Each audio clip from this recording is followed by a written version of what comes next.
Tonight, our journey does not begin with a philosopher or a king. Instead, we are diving into something far more perilous and complex: the world of dating in the Middle Ages. Believe it or not, trying to find love in an era of plagues, dowries, and relentless chaperones was somehow even more awkward than sending a late-night text message in our modern times. From the courtly love songs of the nobility to sealing a deal with livestock, medieval romance was often less about fluttery feelings and more about securing land rights. So, as we settle in, find a comfortable position. You might wish to dim the lights and perhaps switch on a fan for that gentle background hum. As we ease into our story, picture this. You are standing in a medieval village, or perhaps within a drafty stone castle, wondering how on earth you might find love. Maybe you are thinking of striking up a conversation, complimenting someone on their rather stylish hose, or dropping a classic line like, "Do you come here often?" In the Middle Ages, that would not be an option. Dating, as we know it, simply did not exist. There was no casual flirting, no texting, and no long, hopeful walks to see where things might lead. Instead, your parents, your lord, or even your local abbot were likely already busy deciding who you would marry, when it would happen, and just how many cows it would take to make it all official. If you were a noble, you had probably been betrothed since before your voice had even changed.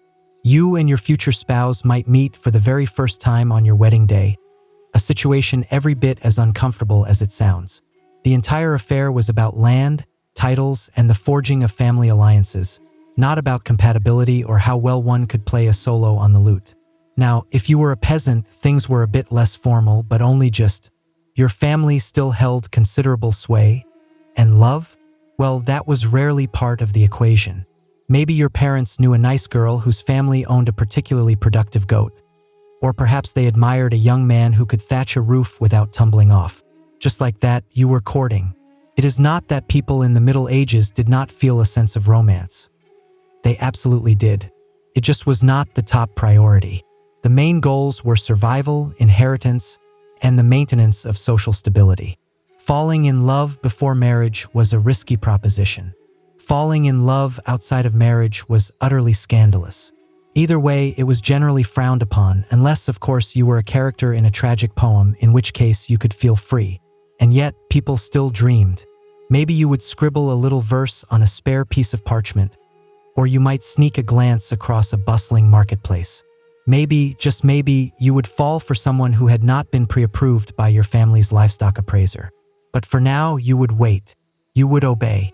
And you would try very hard not to fall for the miller's apprentice, because in this world, while love might be the muse of poets, marriage was the serious business of parents, priests, and politics. So, you think someone is attractive? Maybe it is the way they expertly balance a basket of onions on their head, or the confident flair with which they beat the mud off a rug. Your medieval heart skips a beat. But hold on for a moment, because in this era, romance did not blossom without a balance sheet. Before you even thought about courtship, you had better ask yourself, what am I bringing to the table? And if your answer was just a charming personality, you might want to take a seat.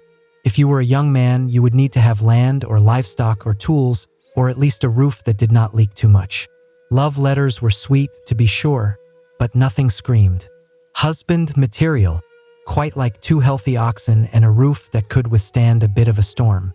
If your father had already promised the best goat to your brother, well, you might want to seriously consider joining the priesthood. If you were a young woman, your family would need to provide a dowry. This could be in the form of coins, clothing, or a suspiciously generous number of geese. It did not matter how witty you were. If your family could not pony up the goods, you were likely to spend a very long time perfecting your embroidery, alone. Now, let's imagine you actually liked someone who made your calloused heart flutter. You lock eyes at the well. There is a spark. It is romantic, it is poetic, and it is completely irrelevant. Because unless your families were on a roughly equal financial footing, you might as well have been falling in love with a cloud. If you were a noble, it became even more complicated. Your hand in marriage was directly tied to land borders and political favors. You were not just a person, you were a walking, talking treaty. Even peasants were not immune to these practical considerations. Marriage was, above all, a practical matter. You did not marry for butterflies in your stomach. You married because your pigpen happened to border someone else's wheat field. You might dream of passion, but you would settle for irrigation rights. And yet, people still tried. Maybe you would offer a small gift, a carved spoon, a handful of wild berries, or your finest, only slightly cracked mug. Maybe they would smile, and maybe they would not. But the truth remained. In medieval dating, economics was the language of flirting, and love was just a bonus that you hoped your spouse would develop eventually. So, let's say you were not a peasant who was worrying about pigs, or a noble who was entangled in treaties. Let's say you were a knight with shiny armor, a big horse, and perhaps some questionable poetry skills. What was your love life like? Welcome to the strange and emotionally draining world of courtly love. Now, this was not dating. This was performance art. Courtly love was a noble pastime, part flirting, part spiritual suffering, and entirely impractical. You, as the brave knight, would choose a noble lady, usually one who was already married, and you would vow to adore her from a safe distance. Any physical contact was out of the question, of course, as that would spoil everything. No, you were supposed to suffer, but to do so elegantly. You might compose a few tortured verses about her silver laugh, or about how her hair burns like the sun, which, in medieval terms, just meant that she had hair and had not insulted your family. You would wear her colors at the tournaments. You would pine. You would sigh. And you would occasionally joust someone just because he had glanced at her for a little too long. And what was the lady's role in all of this? She was supposed to pretend that this was all terribly flattering, while at the same time maintaining a level of icy detachment that would give a glacier a chill. She might respond with a letter or with a token, perhaps a ribbon, but mostly, she would just remain mysterious and unattainable, which was the entire point of the exercise. The emotions would run high, but any actual contact was minimal at best. You might get a nod from across the hall, or perhaps a finger brushed against your gauntlet during a feast. Anything more than that, and suddenly it was not courtly love anymore. It was a scandal, or worse, adultery. And nobody wanted that, at least not officially. This whole charade worked best when everyone who was involved in it agreed that it was mostly just pretend. It was a way to express a sense of longing, of devotion, and of creative angst, all without disrupting the established social order. A kind of medieval venting mechanism, if you will. Was it dramatic? Absolutely. Did it involve more poetry than practicality? Constantly. But for a knight who was stuck between battles and boredom, courtly love gave you something to write about and someone to write for. Just do not expect a happy ending, or a kiss, or even any sustained eye contact. So, you have fallen for someone. That is great. Now comes the truly tricky part. Expressing that affection in a society where touching someone's hand without a chaperone present was basically a declaration of war. Welcome to the medieval solution to this problem: the giving of tokens. You can think of it as a form of 12th century texting. It was slow, it was confusing, and it was wide open to some wildly inaccurate interpretations. Let's say you are a knight, and you are hopelessly in love with Lady Marjorie of, well, whatever her last name is. You cannot speak to her alone, and your poems keep getting intercepted by her confessor. So what do? You send her a glove, or maybe your own embroidered sleeve. Nothing says, "I love you," quite like mailing someone a piece of your own wardrobe. And if you are on the receiving end of this, well, congratulations, you now own a sweaty linen sleeve that you did not even ask for, and you now carry the romantic burden of having to pretend that you know what it means. Is he confessing his love for you? Is he asking you for a favor? Is he suggesting that you go for a joust? Who knows? Women would give out tokens too. A ribbon, a lock of their hair, or a tiny little pendant. It was a sentimental gesture, to be sure, but it was also a deeply strategic one. If you gave the wrong guy the wrong token, then suddenly you were spoken for by someone who had a lazy eye and a serious drinking problem. Tokens were meant to be subtle. A glove that was pinned to your chest, or a ribbon that was tied to your sword hilt. Everyone knew what it signified, yet no one would ever actually say what it signified. The more cryptic it was, the better. It was less about clear communication and more about having a sense of plausible deniability. Oh, this glove? No, it is not from Lady Joan. It just appeared on my pillow, and it was scented with lavender. It was completely random. For the commoners, the tokens were simpler. They might be a wood carving or a handkerchief that you had stitched yourself when you were not busy milking something. It was still a romantic gesture, just with a few more calluses involved. Tokens were also a risky business. Giving one to the wrong person could start a whole host of rumors. And receiving one that you did not want meant that you had to figure out how to politely return someone's sock without insulting their entire lineage. But for all of the awkwardness that they caused, these tokens also carried a real emotional weight. They were symbols of love in a world that did not really leave much room for it. So, you have finally mustered up the courage to go and talk to your crush. Maybe you offer them a flower, or you quote a little bit of bad poetry that you definitely did not just steal from a traveling minstrel. You are ready for a moment of intimacy. Unfortunately, you are not alone. Welcome to the world of medieval dating surveillance, where love is never blind. It is heavily monitored by your mother, your priest, a nosy cousin, and sometimes all three of them at once. Let's say you are a young woman of a marrying age. You are never just going for a walk. You are going for a walk with Margaret and her terrifyingly strict aunt, who has already been judging your posture. Even if you are simply just fetching some water from the well, someone is watching you. Someone is always watching you. It is less like dating and more like a game of espionage. And if you are a man who is trying to court someone, well, you had better hope that you have the approval of her family, of her parish priest, and of the entire local gossip network. You show up at her house with some flowers, and her father is standing just inside the door, conspicuously sharpening something. Her mother is pretending to be stirring a pot that has not boiled in the last 3 hours. And the village priest just so happens to be passing by on his way to the morning prayers at sunset. The logic behind all of this supervision was a straightforward one. It was to protect the virtue of the young woman, to preserve the honor of the family, and to absolutely prevent any kind of unsanctioned touching, especially before marriage, especially when you were alone, and especially ever. Chaperones were there to monitor even the most innocent of interactions. Group outings were monitored. Walks were supervised. And sitting within a 2-meter radius of each other on a bench, well, that was only allowed if someone's grandmother was knitting something nearby and pretending not to be listening in on your conversation. The church, of course, had its own opinions on the matter, and it had lots of them. It would regulate the process of courtship in the same way that a bouncer would regulate a nightclub. Priests would deliver sermons on the proper forms of conduct, and they would write lengthy treatises on the dangers of flirtation. Yes, that is right. The medieval clergy would publish their own anti-flirting manuals.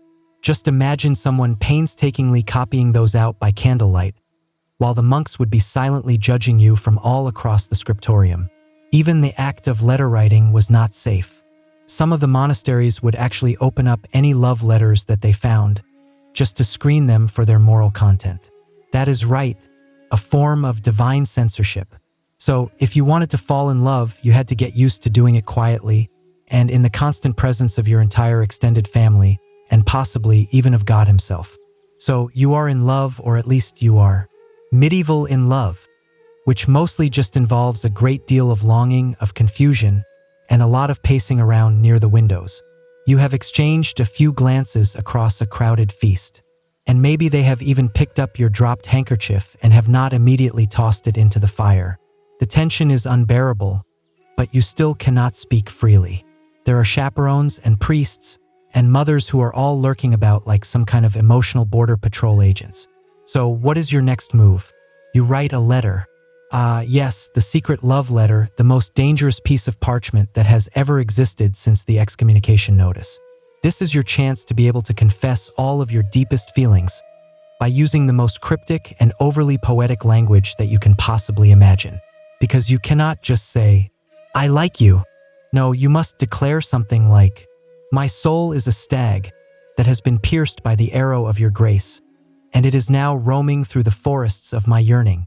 Naturally, if you were literate, which, let's be honest, was not a given at the time, you would pen your message on a piece of vellum, or perhaps on some rough parchment. If you were really dedicated, you might even dust it with some flower petals or with just a hint of some perfume. Just be careful with that last one, though. A noble once accidentally used a love letter to wrap up a herring, and he then delivered it to the wrong girl. They are married now, though, so it is fine. Now comes the problem of the delivery. You cannot just hand it over to her yourself. You need a courier, a loyal servant, a bribed monk, or perhaps even a younger sibling who has a very limited understanding of the potential consequences. Sometimes even a minstrel would do the job for you by singing your heartfelt poem in the middle of the town square, while pretending that it was completely anonymous, subtle. And the poetry itself? That was risky, very risky. The line between what was considered to be romantic and what was considered to be heretical was thinner than a monk's patience during the season of Lent. If your metaphor had even so much as hinted at anything physical, then you might have found yourself having to confess to both the sin of lust and to the sin of literary exaggeration. But despite all of the rules, people did still write. Some of their letters have even survived. Some of their poems were copied down and were then passed around like a piece of forbidden fruit. In a world of rigid roles and of constant supervision, a folded-up scrap of words could feel like a truly revolutionary act.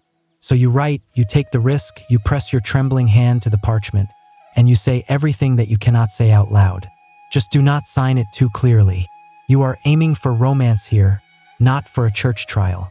Finally, a break, a feast day, a harvest festival, or a maypole dance. In short, a rare moment when your life is not just about work, about prayer, and about pretending that you are not interested in the blacksmith's daughter. Today, you are actually allowed to flirt, sort of, as long as no one who is important sees you doing it, or if everyone sees you but they all politely pretend not to. Welcome to the world of medieval festivals, where romance would bloom under the watchful eyes of everyone that you have ever met, plus 3 chickens. Festivals were one of the few socially approved occasions when men and women could actually mingle with each other, they could laugh with each other, and, dare we say it, they could even make eye contact with each other. There is music, there is ale, and there is someone who is wearing a flower crown with a dangerous level of confidence. You have never seen so many people who are not actively pretending to be miserable. If you were a peasant, you might try to impress your crush by winning the sack race, by catching a greased pig, or by juggling 3 stale rolls of bread. Nothing says, "I am available," quite like falling off a hay bale with a great deal of dignity. Dancing was your best shot at making any kind of actual physical contact. The rules were very rigid, but a well-timed spin or a not-quite-accidental hand graze could say more than any poem ever could. The maypole dance, for example, was basically just a giant excuse for some coordinated flirtation, all wrapped up in ribbons and in a sense of plausible deniability. And if you were a noble, then your version of festival flirting would involve a lot less hay and a lot more poetry.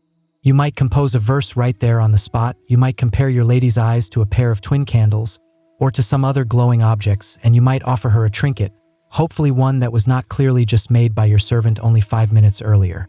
Food helped too. You could offer your beloved a meat pie, or you could share a honey cake with them. If they accepted it with a smile, then you were doing well. If they handed it off to their dog, well, then it was time to just start over again with someone else. But you had to remember that everything that you did, someone was watching you. A parent, a priest, or a bard with a very big mouth. One single misstep, and your flirty little smile would become a youthful indiscretion that would then be discussed at church for the next 6 weeks. Still, for a few precious hours, you could pretend. You could pretend that you were in a world where love was not just a transaction, where laughter was not suspicious, and where dancing in public did not automatically end in you having to do some form of penance. Let's say you were not a knight or a noble or a bard with a lute and an excess of feelings. You were just a regular villager. You would wake up with the cows, you would go to bed with the chickens, and you would spend most of your day with your ankles deep in mud. You were not looking for a poetic soulmate. You were looking for someone who could milk a goat without causing any emotional drama.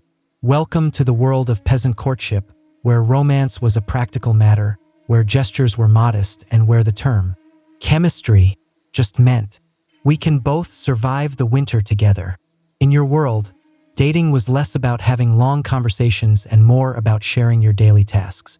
You would notice someone that you liked because they worked hard, they did not complain very much, and they possessed a decent set of teeth. That was it. That was the entire checklist. You were not being picky, you were just being realistic. You did not need to see any fireworks. You just needed to find someone who could gut a fish and who, ideally, did not snore too loudly.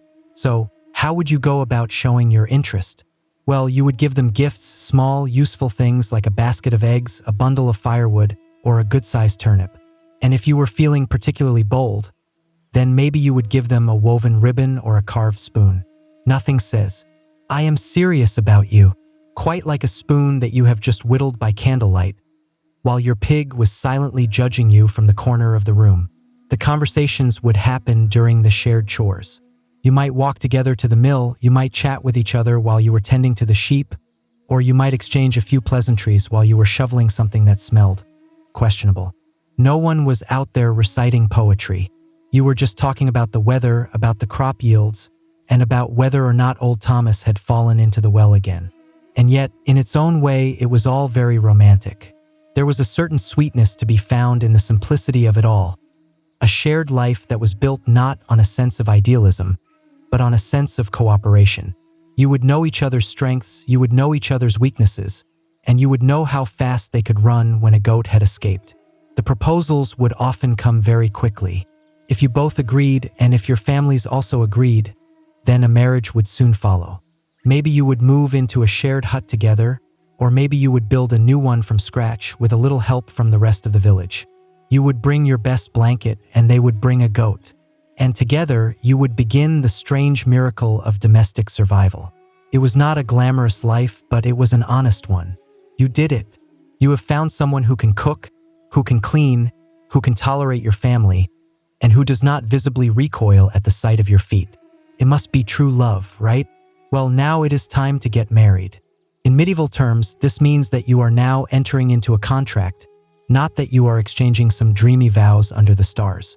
It is a legally binding transaction, one that is often negotiated with all the same passion as a livestock auction. If you were a peasant, it was still a very big deal. You would gather a few witnesses, you would talk to the local priest, and you would try not to trip over the Latin during the ceremony. But behind all of the sweet-sounding blessings, there was a very serious checklist that needed to be gone through. The dowry, the land rights, who was going to get the cow, and what would happen if someone were to die during the planting season. Ah yes, romance. If you were from the upper class, then you had better buckle up. Your marriage was a full-blown legal negotiation. Your parents, their parents, the priest, the scribe, and maybe even a cousin who had once studied the law, they were all in on it. And what about the bride and the groom? Well, they were mostly just standing nearby, looking very decorative and just nodding their heads whenever they were spoken to. You may or may not have even met the person that you were about to marry. Your family had already done all of the math. Your estate needed her fields, her dowry would be able to balance out all of your debts, and both of your family's coats of arms would look quite good when they were placed next to each other. Love was an optional extra. The merger was not. And once you were married, it was a permanent arrangement. Divorce was not really a thing at the time unless you could prove that one of you had not been baptized, that you were secretly related to each other, which happened disturbingly often, or that one of you had died and had conveniently forgotten to mention it. Annulments did exist, but they would require a mountain of paperwork, a little bit of luck, and a solid bribe. Still, not everything was quite so bleak. Some couples did genuinely grow to love each other over time. The shared chores, the raising of the children, and the surviving of the harsh winters, all of these things have a way of building up a sense of affection, or at least a sense of tolerance, which in medieval terms was basically the same thing. The church was also involved in every single step of the way. Marriage was a holy sacrament, one of the 7 big ones. You did not just get married for legal reasons. You also got married because God apparently needed a witness to the event, and possibly even 2. So you would stand there, you would exchange your vows, and you would smile as someone handed over a sack of onions and called it a blessing. Now, let's say that you have had enough of it all. You have had enough of the contracts, enough of the negotiations, and enough of being treated like a particularly valuable sack of flour. You are a noble, but for once you want to marry for love, not for land, not for your lineage, and not for your father's strategic ambitions. You just want to marry for love. Well, congratulations, because you are now about to cause a massive scandal. The elopements of the nobles were the medieval equivalent of setting your own family tree on fire and then dancing around in the ashes. If you had run off to go and marry someone of your own choosing, it was not just seen as an act of personal rebellion. It was also seen as an act of political sabotage. Let's imagine that you are Lady Eleonora, and you have been promised in marriage to Sir Boring Vaughan Estate Secure. But you have fallen madly in love with a penniless squire who smells faintly of horses and of adventure.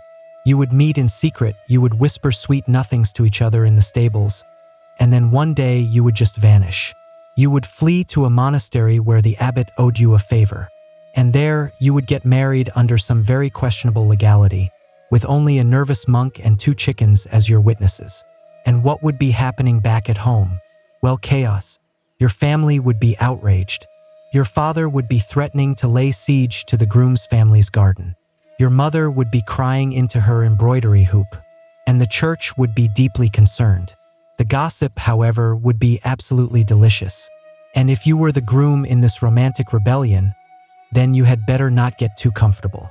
In the best-case scenario, you would get to keep both your bride and your kneecaps. But in the worst-case scenario, you would be excommunicated and then disemboweled, and probably in that order. Still, some couples did manage to get away with it. If the union could not be undone without causing even more embarrassment, then the families would sometimes just sigh and then move on. After all, what was done, and at least nobody had died, hopefully. In some rare cases, these scandals would even go on to become the stuff of legends. Songs would be written about them, poems would be composed, and stories would be whispered at the banquets. 2 nobles who had chosen to marry for love over their sense of duty were practically considered to be mythological figures. And yes, most of the noble marriages of the time were just transactional arrangements, but these moments, these brief rebellions, these passionate escapes, these whispered vows that were made beneath the moonlit towers, they all served to remind the world that love, though it may have been inconvenient, had stubbornly refused to go extinct. So, if you ever feel dramatic for swiping left on a dating app or for turning down a second date, just remember this. At least your love life does not involve any secret weddings, any angry barons, or a horse that is tied to a ladder that is leaning up against your window.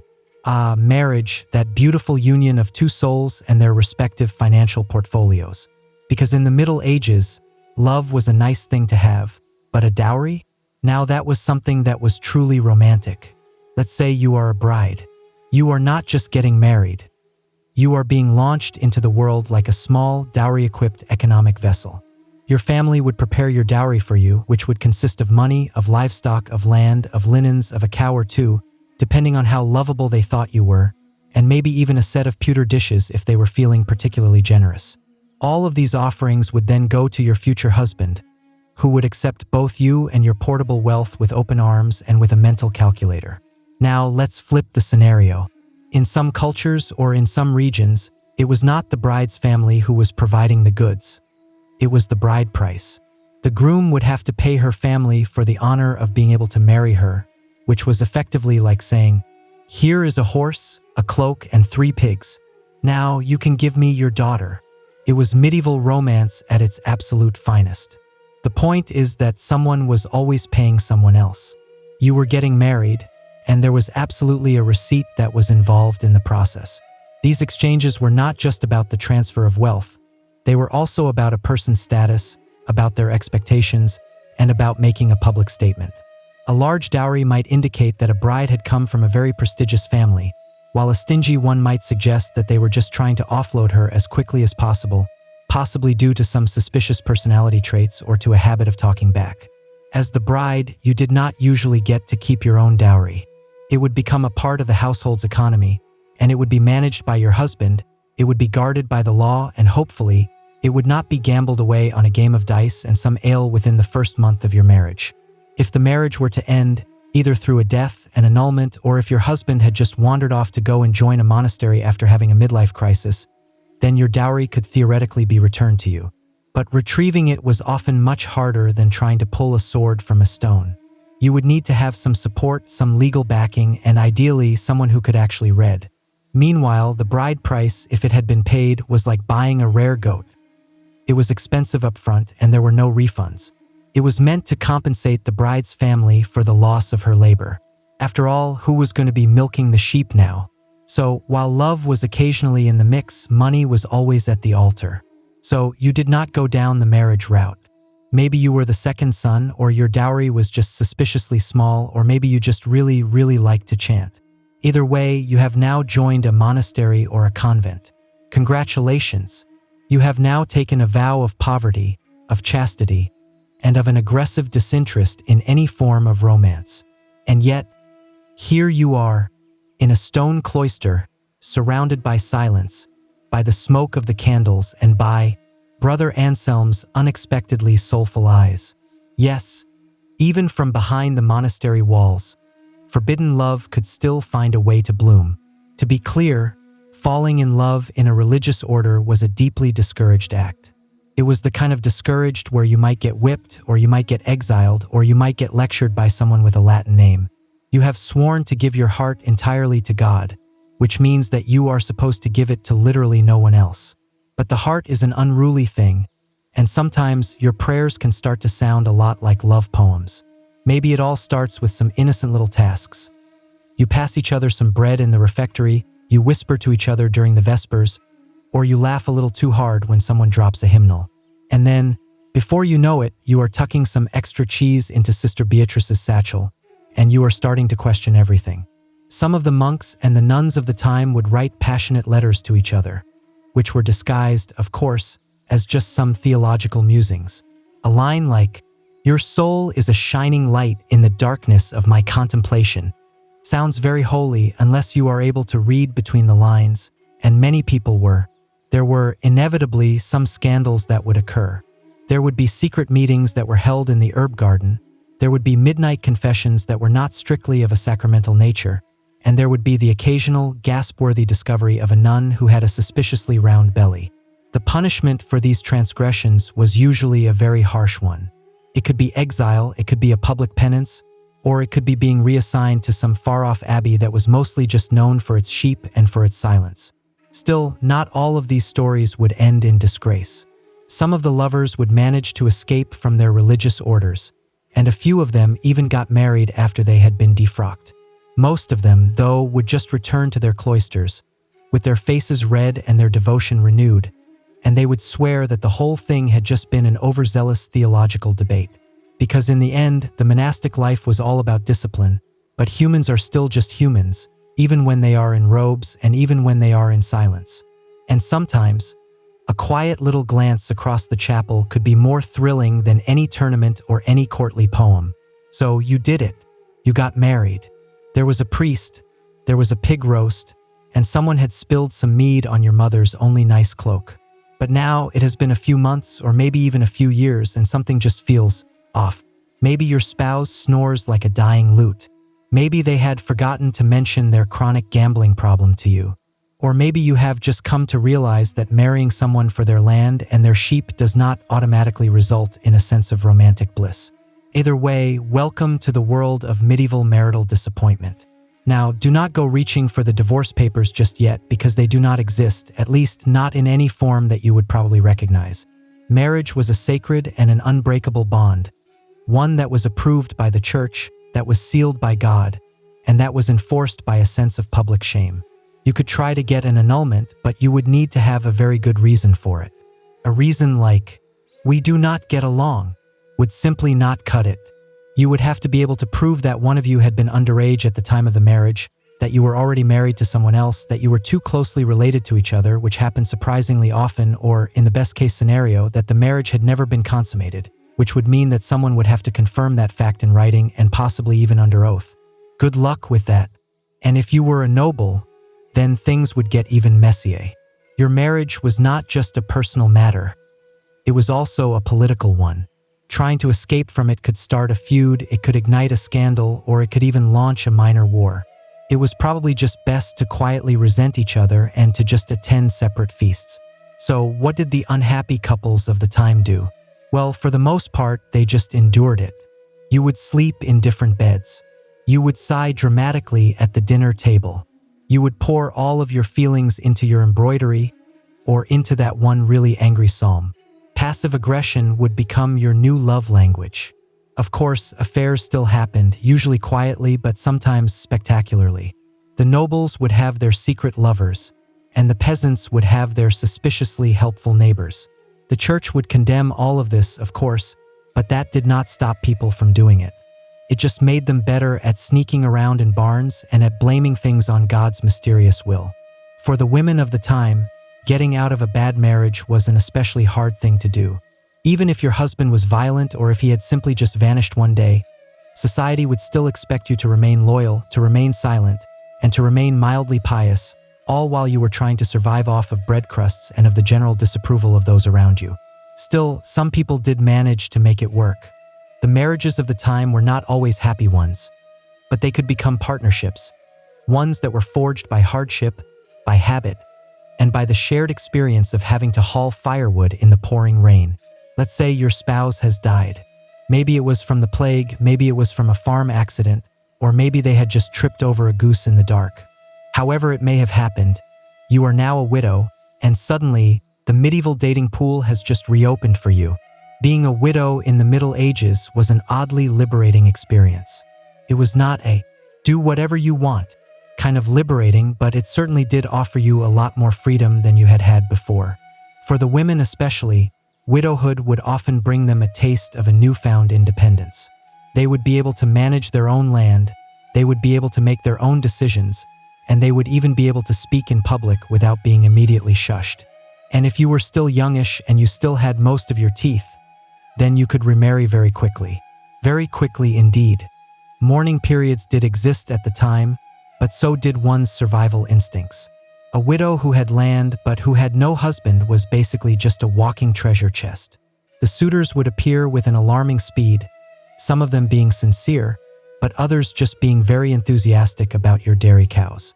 If you were a man who had recently been widowed, then society would practically just shove you right back into another marriage. Who else was going to be able to cook for you, to clean for you, and to raise the 11 children that you had somehow managed to accumulate? So you would start looking around. Maybe you would consider the baker's daughter, or that quiet widow who always seemed to bring some suspiciously good mead with her to the market. Romance in these second marriages could be surprisingly sweet. This time around, you were both older and you were both wiser. You were not being pushed into an alliance with someone. You were choosing someone to be able to survive with, and maybe even someone that you genuinely liked. What a wild concept. Of course, there were still rules that needed to be followed.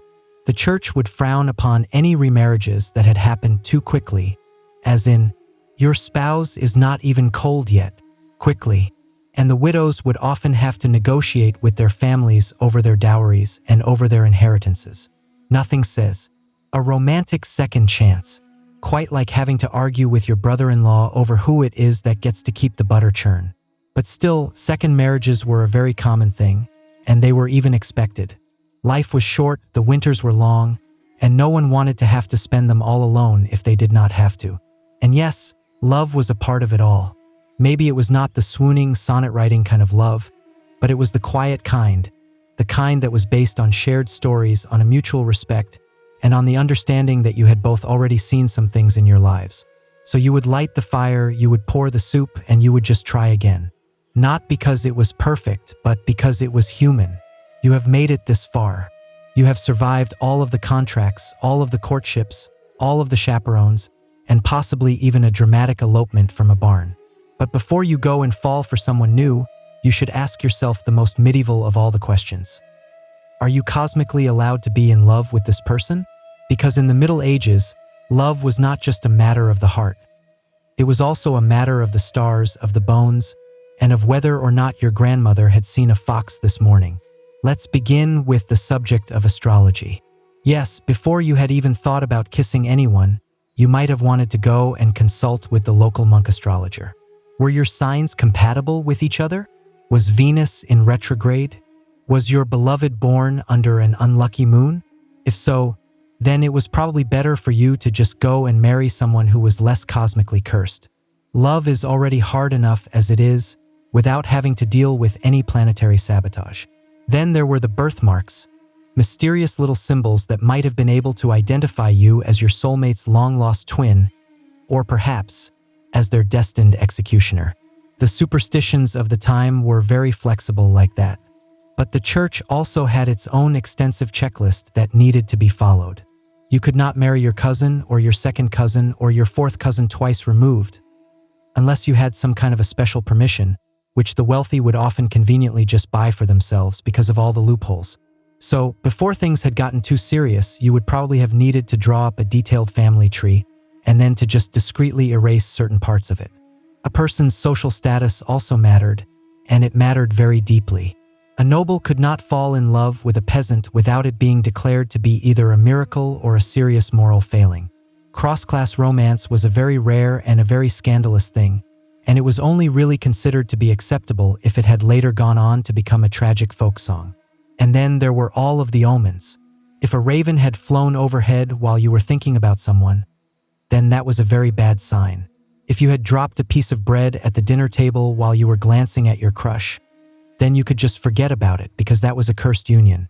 Someone might even bury a charm under your doorstep to try and protect you from any improper suitors, or conversely, to try and sabotage your chances with them. Either one would have worked. Love in this world was not just a personal matter. It was a mystical one. Everyone had an opinion on it. The stars, the saints, the weather, and that one woman who lived out in the woods who was definitely not a witch, except that she probably was. But despite all of the rules, all of the signs, and all of the whispered warnings, people still did fall in love. Clumsily, bravely, and often, against all of the advice that they had been given. Because whether it was medieval times or not, the heart will always remain wonderfully and stubbornly disobedient. You have probably heard of Alexander the Great, and maybe even of Julius Caesar. But have you ever heard of the woman who had allegedly chopped off the head of Cyrus the Great and had then dunked it into a skin of blood? Her name was Thamyris, and she did not rule from a gilded throne or from within some high-walled cities. No, her court was the open sky, her army was the wind, and her power had come not from any titles, but from a pure and an unshakable sense of authority. She was the queen of the Masajte, a confederation of nomadic tribes who had roamed the steppes of Central Asia. Just think of horse archers, of tattooed warriors, of ritual feasts, and of battlefield justice. Thamyris had not inherited her power through some kind of a pampered courtier system. She had risen up through her own grit, her own leadership, and probably with a healthy dose of a "do not mess with me" kind of an energy. Her people were a tough people who were accustomed to the harsh winters, to the long migrations, and to having enemies on every single side of them. But even among such a formidable folk, she had still managed to stand out. She was a warrior, she was a lawgiver, and she was a ruler in her own right. There was no husband who had overshadowed her, and there was no brother who had guided her hand. Now, to be clear, much of what we know about Thamyris comes from the Greek historian Herodotus, a man who was not exactly known for his rigorous fact-checking. But if even just a fraction of his account is true, then Thamyris was not just a queen. She was a storm in a human form. At the very heart of her story is this: a foreign superpower was growing stronger by the day, the Achaemenid Persian Empire, which was being led by Cyrus the Great. He had already conquered the kingdoms of Lydia and of Babylon, and now his gaze had turned to the east. The Masajte were the next on his list. But Cyrus did not fully understand what kind of a woman he was dealing with. Before the first arrow had ever flown, before the first spear had ever been shattered, and before the death of her son had changed everything, Thamyris was already preparing for war. It was not because she had craved any kind of a conquest, but it was because she had refused to ever submit to anyone. She was not just defending her territory, she was defending a whole way of life. And as Cyrus would soon come to learn, there are just some queens that you do not ever invade. Cyrus the Great had a certain reputation. He was not just any king. He was a conqueror's conqueror, the kind of a man who could just stroll into the ancient cities, who could topple entire empires, and who could still be remembered fondly by the historians of the time. So, when he had looked to the east, toward the land of the Masajte, he did not exactly expect to be met with any kind of resistance. After all, who could possibly say no to the man who had just taken the city of Babylon without even so much as breaking a sweat? Cyrus had sent a polite offer to her at first, because, of course, every good imperialist always starts out with a smile. He had proposed a political marriage between himself and Thamyris. Now, you might think that that sounds rather romantic, but Thamyris had seen right through it. She had understood that this was not about love, or even about any kind of an alliance. it was about control. If she were to marry Cyrus, then her kingdom would become just another province of the great Persian Empire, and she would become just a mere trophy queen. She had declined his offer, and she had done so firmly. Cyrus, who was unaccustomed to being rejected, had not taken it very well. If he could not charm her into submission, then he would just have to take her kingdom by force. He had crossed the Araxes River, which had separated his own empire from the lands of the Massagetes, and he had then established a foothold there. But Tamaris was not just sitting idly by. She had gathered all of her warriors, she had consulted with all of her chiefs, and she had prepared for what she knew was coming. A full-scale war. Then had come the bait. Cyrus, under the guidance of his general Harpagus, had laid a trap. He had left a portion of his army behind in a lavish camp, one that was overflowing with wine and with food, luxuries that the nomads had very rarely ever indulged in. Tamaris' own son, Spargapises, had led a detachment of his men to go and investigate the camp. They had then raided the camp, they had taken all of the supplies, and then, fatally, they had drunk all of the wine. The Persians had then returned at just the right moment. Drunk, disoriented, and completely unprepared, Spargapises and his men had been completely overwhelmed. He had been captured alive. When Tamaris had heard the news, her whole world had cracked. This was not just a military loss for her. It was a deeply personal one. Her own son, her heir, was now a prisoner in the hands of the Persians. She had sent a message to Cyrus which had said, "Give me back my son, and then you can leave. If you do not, then I swear by the sun, the master of the Massagetes, that I will give you your fill of blood." Cyrus had not listened, and Spargapises, who was ashamed of his own capture, had then killed himself while he was still in Persian custody. Tamaris had just lost her only son, and now she was out for blood. Grief is a very powerful thing, but grief, when it is mixed with fury, well, that is the recipe for an absolute devastation. When Tamaris had learned that her son, Spargapises, had taken his own life while he was in Persian captivity, something inside of her had snapped. This was no longer just about the borders or about her pride or even about her independence. This was now a war, one that was soaked in a deep sense of vengeance. And Tamaris was not one to just grieve quietly. She did not retire to her tent in some mourning robes or just weep by the fire. No, she had mounted her horse, she had sharpened her weapons, and she had sworn an oath that would echo down throughout all of history. She would face Cyrus in a battle. She would defeat him, and then she would make sure that he would never be able to forget her name, even in his own death.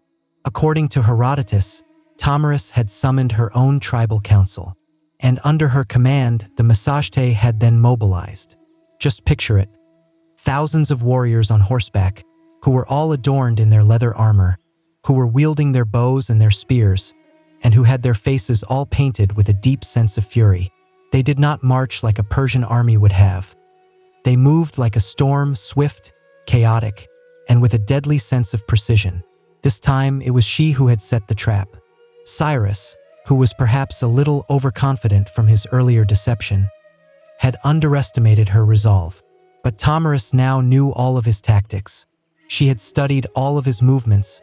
She had waited for just the right moment, and then she had unleashed everything that she had upon him. The two armies had then clashed in what Herodotus has described as being one of the bloodiest battles in all of the ancient world. There were no fancy formations or any long speeches, just the sound of screaming horses, of clashing blades, and of a queen who was fighting fiercely right alongside all of her warriors. There was no silk-robed empress to be found here. Tamaris was right there in the very thick of it all, riding hard and cutting down all of her enemies with a merciless sense of focus. And when the dust had finally settled, Cyrus the Great was dead. Tamaris, who was ever theatrical in her own sense of justice, had had his body searched for. His head had then been severed from his body. It had been placed into a wineskin that was filled with blood, and it had then been presented as a final offering. According to Herodotus, she had then spoken to it, and she had said, "You had thirsted for blood. Well, now you can drink your fill of it." Whether or not every single detail of this gruesome scene is actually true is almost beside the point. What really matters is that Tomyris had won. She had crushed the most powerful empire of her day, she had avenged her son, and she had made sure that her name would be remembered not as a victim, but as a conqueror. And this was just the very start of her legend. The battlefield was now silent. The Persians were either all dead or they were fleeing, and their legendary king was now lying lifeless in the dust. And what about Tomyris? Well, she did not celebrate like a conqueror would have. She did not parade through the streets of Persepolis or have her own face carved into any coins. Instead, she had just stood there over Cyrus's body, with her vengeance now fulfilled, but with her heart still broken. Victory, it had turned out, had not brought her any sense of peace. The Massagetes had won more than just a single battle. They had turned the very tide of an entire empire. The death of Cyrus the Great had sent shockwaves all across the ancient world. In Babylon, in Egypt, and in the far-flung corners of the Persian realm, the rumors had all swirled. The unstoppable king had finally fallen, and not at the hands of another great empire, but at the hands of a nomadic queen who had had no throne, who had had no palace, but who had just had her fury, her grit, and a cavalry of warriors who would have ridden right into hell for her. And yet, Tomyris had not exploited her victory for any further conquests. She had returned to her own people with the very same sense of pragmatism with which she had always ruled. There were to be no war taxes, and there were to be no imperial ambitions. She had not tried to seize the Persian throne for herself. That was just not her world. Her own sense of justice had now been served. Her son had now been avenged. The empire could now continue on without Cyrus, but now it would have to think twice before it ever decided to ride to the east again. It is worth noting just how rare of a thing this actually was. Most of the rulers of the time, after they had won a battle of that same magnitude, would have just grabbed for all the power that they could with both of their hands. But Tomyris had seemed to be more concerned with preserving her own people's freedom than she was with expanding her own reach. And yet, this is where her story begins to fade away from us. There are no records of her that exist after the battle, there are no statues of her, there is no royal tomb for her, and there are no Massagetes monuments that have ever been carved in stone. She had just ridden off into the fog of history, as elusive and as untamed as the steppes themselves. Historians have debated whether or not Herodotus had exaggerated her tale. Some have said that Cyrus had actually died somewhere else, and that the story of the wineskin of blood was just merely a piece of poetic fiction. But even the skeptics have all agreed that someone had dealt Persia a very heavy blow at the time, and that it was not a king, and that it was not a general. It was a queen, it was a mother, and it was a woman whose love for her own son had fueled one of the most dramatic reckonings in all of ancient history. And her story? Well, it did not need to be written down in stone. It was carried on by the wind, because when the wind howls all across the steppe, some people still say that it whispers her name, Tomyris. To be able to truly understand Tomyris, you have to be able to understand the people that she had led. The Massagetes were not your typical ancient civilization. They had no marble temples, they had no hanging gardens, and they had no scrolls of delicate poetry. They were a nomadic warrior culture who were living in the vast and untamed lands to the east of the Caspian Sea, lands that were just too wild for any of the Persian satraps or for any of the Babylonian scribes to ever be able to control. Their world was one of a constant sense of movement, of survival, and of an unwavering sense of honor. Just imagine the sprawling plains with no borders, with herds of horses and of cattle that were serving as a form of currency, and with warriors who were practically all raised up in the saddle. The children were all taught how to ride a horse before they could even walk straight. Archery was not a sport for them. It was second nature. Their bows were compact and they were deadly, and they were ideal for being able to shoot from while they were galloping at full speed. Their armor was made of layers of leather and of scale. It was flexible enough for them to be able to ride in, and it was sturdy enough for them to be able to go to war in. They would hunt, they would raid, and they would fight fiercely to be able to protect their own freedom. And unlike many of the other patriarchal societies of the time, the women of the Massagetes could, and they did, also fight. That was not an exception for them. It was something that was expected of them. The warrior women were not just legends to them. They were your neighbors. So, when Tomyris had picked up a sword and had led her people into battle, no one had even raised an eyebrow. She was not pretending to be a man, and she was not defying any of the norms of her society. She was the norm. She was just sharper, she was smarter, and she was far more dangerous than most of the others. Their society had valued strength, but it had also valued a sense of justice. Crimes were punished harshly, but they were also punished fairly. Property was often held communally. What had mattered the most to them was their loyalty to their tribe and their ability to be able to defend it. The kings and the queens would rule, yes, but they would do so through a sense of consensus and not through any form of tyranny. The leaders had to be able to prove themselves through their own deeds and not just through their bloodlines. And as for their religion, they were all sun worshippers.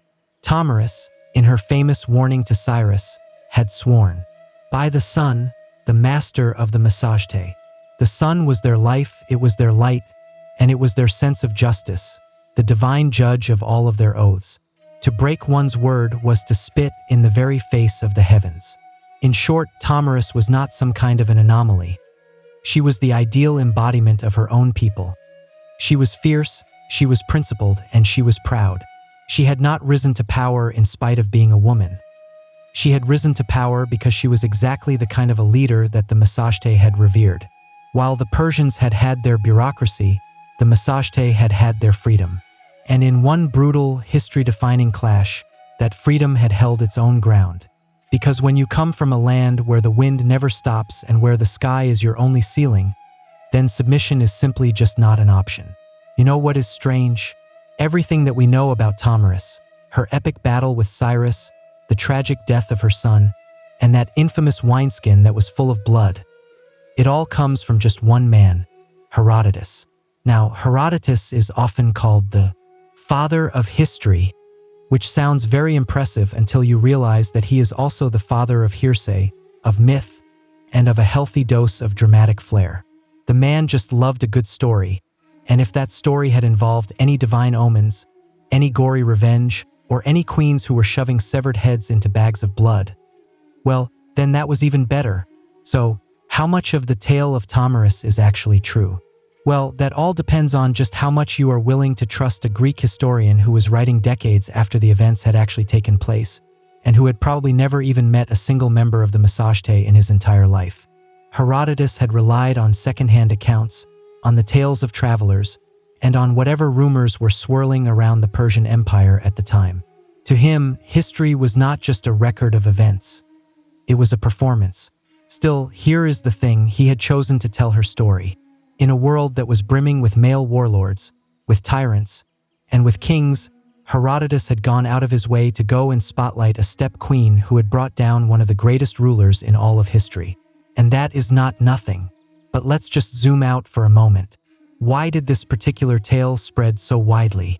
Well, it was simple, it had had everything. It had a noble woman, it had a tragic son, it had a cunning enemy, it had a battle to the death, and it had a gory finale that was worthy of any of the great Greek tragedies. If you were living in Athens or in Thebes at the time and you had heard this tale from a traveling bard, then you would have remembered the name of Tomyris forever. Not because she had worn a crown, but because she had dared to defy a great superpower, and she had one. And over time, her story had morphed. The medieval chronicles had all painted her as a savage Amazon. The Renaissance artists had all depicted her as being drenched in blood, and as holding Cyrus's head like some kind of a gruesome trophy. She was exotic, she was fearsome, and she was iconic. Yet, through all of the many retellings of her story, something real still clings to her legend. Maybe it is not the exact dialogue, and maybe it is not the wineskin, but the very bones of the story, the queen, the sun, the war, the victory, they all feel too specific and too human to just be a pure invention. In the end, Herodotus had not just preserved the story of Tomyris. He had also mythologized her. And while that may have blurred the lines between the facts and the fiction, it had also ensured that her name would go on to live for far longer than any of Cyrus's imperial edicts ever had. Because history may forget its generals, but it always remembers its vengeance. For a queen who had no surviving monuments, Tomyris has managed to haunt the imagination of empires for over 2,000 years. The Renaissance painters had absolutely adored her. She was a dramatic muse, and she was perfect for the bloody climax of a canvas. In the year 1622, the artist Rubens had painted her as calmly holding a severed head while all of the courtiers were looking on in awe. In another depiction of her, she is shown as standing there, all regal and composed, while the decapitated head of Cyrus is being ceremonially dunked into a golden vessel that is brimming with blood. Was it tasteful? Maybe not. Was it memorable? Absolutely. To the European artists of the time, Tamaris was not just a historical figure. She was symbolism that had been made incarnate. She was a woman who had punished pride. She was a savage noble. She was a cautionary tale, and she was a feminist icon. It all just depended on who it was that was holding the brush. The writers of the time had loved her too. In the 18th and the 19th centuries, she had appeared in plays, in novels, and in philosophical tracts. The Enlightenment thinkers had all debated whether she was the proof that women could actually govern wisely, or if she was just a stark reminder of what can happen when one's emotions are allowed to rule over their leadership. Either way, she had stayed in print. But oddly enough, her own people had left behind no records of her at all. The Massagetæ had just faded away from history, having been absorbed or erased by the later nomadic cultures that had come after them. There were no carved inscriptions of her. There were no burial mounds with any gold plaques on them that were saying, "Tamaris was here." Her memory had survived entirely through the eyes of the outsiders. And yet, she had kept on reappearing. In the Soviet era of Central Asia, Tamaris had been reclaimed as a symbol of the resistance against the forces of imperialism. Statues of her had been erected in both Kazakhstan and in Turkmenistan. Modern scholars have all reevaluated her, not as some kind of a bloodthirsty barbarian, but as a legitimate head of state, a woman who had ruled, who had led armies, and who had negotiated from a position of great strength. She has now appeared in everything, from documentaries to video games. In one moment, she is a playable leader in a strategy game, and in the next, she is being analyzed in some academic journals on the subjects of gender and of power. That is quite a range. And here is the strange part. We still do not even know what she had looked like. There are no coins of her, there are no busts of her, and there are no carvings of her. But we do know what she had stood for. She had stood for strength, for vengeance, for autonomy, and for a lasting legacy. In a world that so often forgets the queens who had behaved themselves, Tamaris is remembered because she had not. She had not asked to be a part of history's great art gallery. She had kicked the door down and had then posed for the bloodiest portrait that had ever been painted. Tamaris was not the first woman to ever lead a group of warriors into a battle, and she certainly was not the last. But history does have a tendency to treat women like her as just being exceptions, as just isolated flashes of power in what was a predominantly man's world. But what is the truth?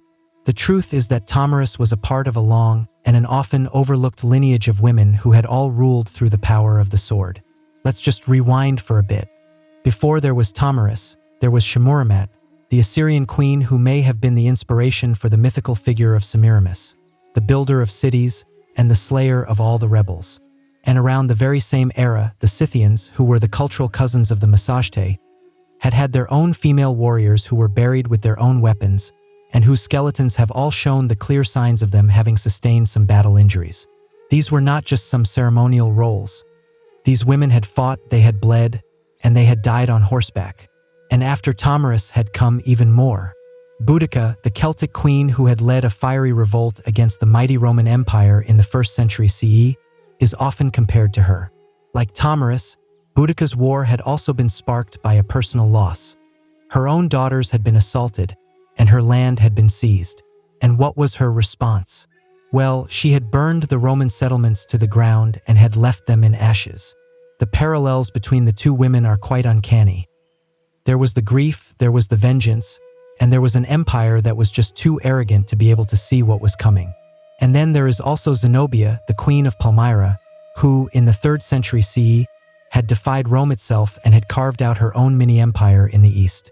She had minted coins with her own face on them, she had declared her own independence, and she had made the emperor himself come to her.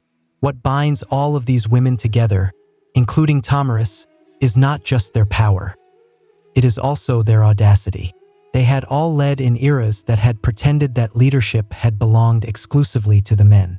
They had all wielded their authority not as just some caretakers or as some stand-ins, but as strategists, as generals, and as rulers in their own right. And while many of the male leaders of the time were often praised for all of their conquests, these women were often labeled as being dangerous, as being unnatural, or as being savage. And why was that? Well, it was because they had won. Tamaris was not just some kind of an outlier. She was a part of a global, centuries-long pattern of women who had all risen up in times of crisis and had all made the kings of the time bleed. Her story, which has been preserved by the pens of the Greeks and by our own modern imagination, reminds us that female leadership was not a rare thing at all. It was just rarely ever recorded. So, when you are picturing the ancient warfare of the time, do not just see the helmets and the beards. See a queen on a horseback with a bow in her hand and with blood in her eyes, and then you will understand that Tamaris was not alone. She was just one of the few that they could not erase. Tamaris had never built a palace for herself. She had not left behind any golden inscriptions or any dynastic walls. There is no great tomb for her. There is no preserved suit of armor for her, and there is no marble bust of her in any of the museums of the world. And yet, she still endures. In many ways, her legacy is a paradox. Her entire story hinges on just a handful of paragraphs from the writings of Herodotus, paragraphs that were biased, that were embellished, and that were possibly even fictional. But those words had planted a seed that had just refused to die. For over 2 millennia now, her name has resurfaced again and again, in times when the world has needed to be reminded that power does not always have to wear a crown or a beard. She has been reimagined through so many different lenses. To the people of Renaissance Europe, she was the noble savage, a warning to all of the tyrants of the time. To the people of modern-day Central Asia, she has become a folk hero, a symbol of their resistance and of their national pride, especially in the countries that are still reckoning with their own colonial and their own imperial pasts. Statues of her now rise up from the plazas in Kazakhstan. Children now learn her name in their school books, and politicians now quote her when they are trying to invoke a sense of strength and of independence. But beyond all of the symbolism and all of the myth, there is still something that is undeniably human about her story. It is the story of a mother who had lost her son. It is the story of a leader who had been forced to have to choose between surrender and survival. And it is the story of a person who, when she had been cornered by one of the greatest powers that the world had ever seen, had chosen to fight and had won. In a world that so often just erases the names of its warrior women, the name of Tamaris still persists, like a blade that has been buried just beneath the surface, and that is always ready to be unearthed by a new generation that is hungry for the stories of an untamed defiance. She reminds us that history is not just made up of kings and of empires. It is also made up of mothers and of queens, of grief and of revenge, and of dirt and of blood. It is the story of the silent moments that come after a battle, when a woman is standing all alone in a field that is littered with the corpses of her enemies, and she is knowing that she has just changed the very course of the world, but that she will never be fully believed. And that just might be her greatest legacy of all, her refusal to ever be forgotten. She had no statues? No problem. Her name still rides on the winds of the steppes. Her story still makes the emperors look mortal. And her legend still whispers the same warning to us all.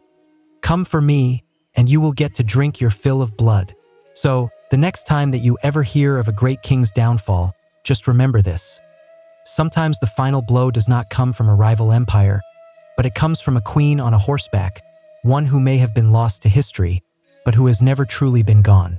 Imagine a life where your walls are all made of felt, where your roof is stitched together from hide, and where your front door opens up onto the vast and open horizon. There are no cities, there is no farmland, and there are no stone monuments to be passed on to the future. There is just the rhythm of the hooves, the whisper of the grass, and the ever-changing sky. For the ancient nomadic cultures of the world, permanence was just a myth, and mobility was their greatest strength. From the Eurasian steppes to the Arabian deserts, the ancient nomads had all shaped entire civilizations without ever having to leave behind a single marble temple. These were not just aimless wanderers. They were strategic movers who were guided by the seasons, by the grazing patterns of their herds, and by an intimate understanding of the terrain. Their homes were yurts, they were tents, or they were wheeled wagons, all of which were just foldable fortresses that had been designed for a life on the move. Their cattle, their sheep, their goats, and above all, their horses, were the very pillars of the nomadic life. A person's wealth was counted in their livestock, and not in their land. Horses were more than just tools to them. They were their companions, they were their weapons, and they were their status symbols. To be able to ride well was to be able to survive, and to be able to ride the best was to be able to rule. But being mobile did not mean that they were disorganized. The nomadic societies had some very complex social structures. Power would usually flow through the clans and through the tribes, with the leadership often being based on a person's merit and on their influence, rather than on a strict sense of heredity. A chief or a khan might be able to rise up through their own tactical brilliance, through their oratory skills, or just through their sheer charisma. Loyalty was a personal thing, one that was earned in the campfire councils and on the wind-scoured battlefields. And far from being isolated from the rest of the world, the nomads were its very connective tissue. They had moved the silk from China, the spices from India, the silver from Persia, and unfortunately, the slaves from Europe. The nomadic caravans and the traders were the original transcontinental couriers, long before any of the great empires had ever caught on. And when the trade had broken down, well, then they would just raid swiftly, strategically, and with a terrifying efficiency. Their history was not written down in stone. It was sung, it was recited, and it was remembered. The elders would pass down all of the legends and all of the laws through a rich oral tradition. A tribe's entire legal system, their history, and their very identity could all be carried around in the mind of just a single bard or of a single elder. Stories were not just a form of entertainment for them. They were a form of instruction, of governance, and of their own identity. In the eyes of the settled empires of the time, the nomads were unpredictable, they were alien, and they were dangerous. But to themselves, they were the guardians of their own freedom, they were the masters of adaptation, and they were the heirs to the wind. They had left very few ruins behind them, but they had reshaped the entire world every single time that they had ridden. Long before the Mongols had ever thundered all across the lands of Eurasia, the Scythians had ruled the windswept steppes. Between the 9th and the 2nd centuries BCE, these nomadic warriors had dominated the lands that were stretching all the way from the Black Sea to the very edges of Central Asia. To the Greeks of the time, they were just fearsome horsemen and exotic barbarians. But to themselves, they were a people of freedom, of vengeance, and of a fierce sense of pride. The Scythian society was built all around the concepts of mobility and, often, of violence. Their horse culture was completely unmatched. The young boys would learn how to ride a horse before they could even walk properly. Their weapons were all practical and they were all deadly. They had short composite bows that were ideal for being able to shoot from while they were galloping at full speed. They had curved swords, they had battle axes, and they had iron-tipped spears. And the Scythian warrior was not always a man. The archaeological finds have all confirmed what Herodotus had only just hinted at. The women had also fought. Some of the graves that have been found have revealed the skeletons of females who have been buried with their own weapons, and whose bones have shown the clear signs of them having suffered some very real battle wounds. They had not built any cities, but their kurgans, which were their burial mounds, have all managed to preserve their great legacy. Beneath these mounds, archaeologists have all found some truly stunning gold artifacts, some very intricate tattoos on some preserved skin, some beautifully embroidered garments, and some very elaborate weaponry. Their art style, which was full of swirling animals and of predatory symbolism, all reflects a life that was bound to the rhythms of nature and of the hunt. But the Scythians were not just some wild raiders. They were also diplomats, they were mercenaries, and they were traders, especially with the Greek colonies that were all along the Black Sea. They would sell their furs, their slaves, and their grain, and in return, they would import some wine, some pottery, and some other luxury goods. The Greek writers of the time had both admired them and had feared them. Herodotus had written of their strange customs, such as their practice of drinking the blood of their enemies or of their use of their enemies' scalps as napkins. But he had also praised them for their strong sense of justice and for their great loyalty to their own kin. Their religion was a primal and an animistic one. They had worshipped the gods of war, of fire, and of fertility. Some of their rituals had involved the use of cannabis smoke, while others had involved the sacrifice of a horse. Their worldview was a cyclical one, and it was tied to the land, not in terms of their ownership of it, but in terms of their own sacred sense of movement upon it. Eventually, they had just faded away, having been pressured by the other nomadic groups of the time, like the Sarmatians, and having been boxed in by the growing empires that were all around them. The Scythians had then just dissolved into the pages of history, but they had set the standard for the steppe warrior archetype. A mobile, a deadly, and a fiercely independent fighter who had had no master and who had had no fixed home. They had not written any books, but when you see a mounted archer who is silhouetted against the vast steppe, then that shadow is a Scythian one. They were the storm that had come before the empire. While the Scythians had been ruling over the grasslands, the Bedouins had been carving their own legacy into the sands. Originating in the vast deserts of the Arabian Peninsula, the Bedouin were not just mere wanderers. They were the engineers of their own survival, having mastered some of the most inhospitable terrain on the entire planet. Unlike the mounted thunder of the steppe nomads, the Bedouin life was often a much quieter and a more deliberate one. It was built all around the rhythms of the desert, of the droughts and of the rainfalls, of the grazing routes, and of the movements of the stars. Their home was the black goat hair tent, or the Beit al-Sha'ar. It was portable, it was breathable, and it was very easy to pack up. Their lives would move with their camels, which were known as the ships of the desert. Their camels were their mode of transport, they were their food, they were their clothing, and they were their currency, all rolled into one. The Bedouin were famed for their own unique tribal structure. Everything would revolve around the clan. A person's loyalty to their own kin would come before all else. Their sense of honor, or their shuraf, was not just a word to them. It was the very social glue that held their entire society together. A single insult could be enough to start up a blood feud, but their generosity to their guests, or their karam, was just as sacred. A stranger could always expect to receive some food, some water, and some protection for at least 3 days, with no questions ever being asked. Their warfare was all rooted in the concept of the raid, or the gazu, fast and strategic attacks that had been designed to be able to capture some goods and some livestock, all without any unnecessary bloodshed. A battle was not about a mass slaughter for them. It was all about survival, about prestige, and about their own sense of honor. A successful raid would be able to elevate a man's status, while a failed one could go on to stain a tribe's reputation for many generations to come. But the Bedouin life was not all just about conflict and about sandstorms. It was also rich in a very strong oral tradition. The poets were the warriors of their own words. Their verses would be used to preserve their history, to shame their enemies, and to praise their own heroes. The poetry would be passed down from memory to memory, and it would often be performed in a song-like cadence all around the campfire.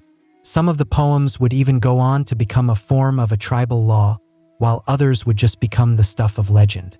The trade caravans would also pass right through the Bedouin lands.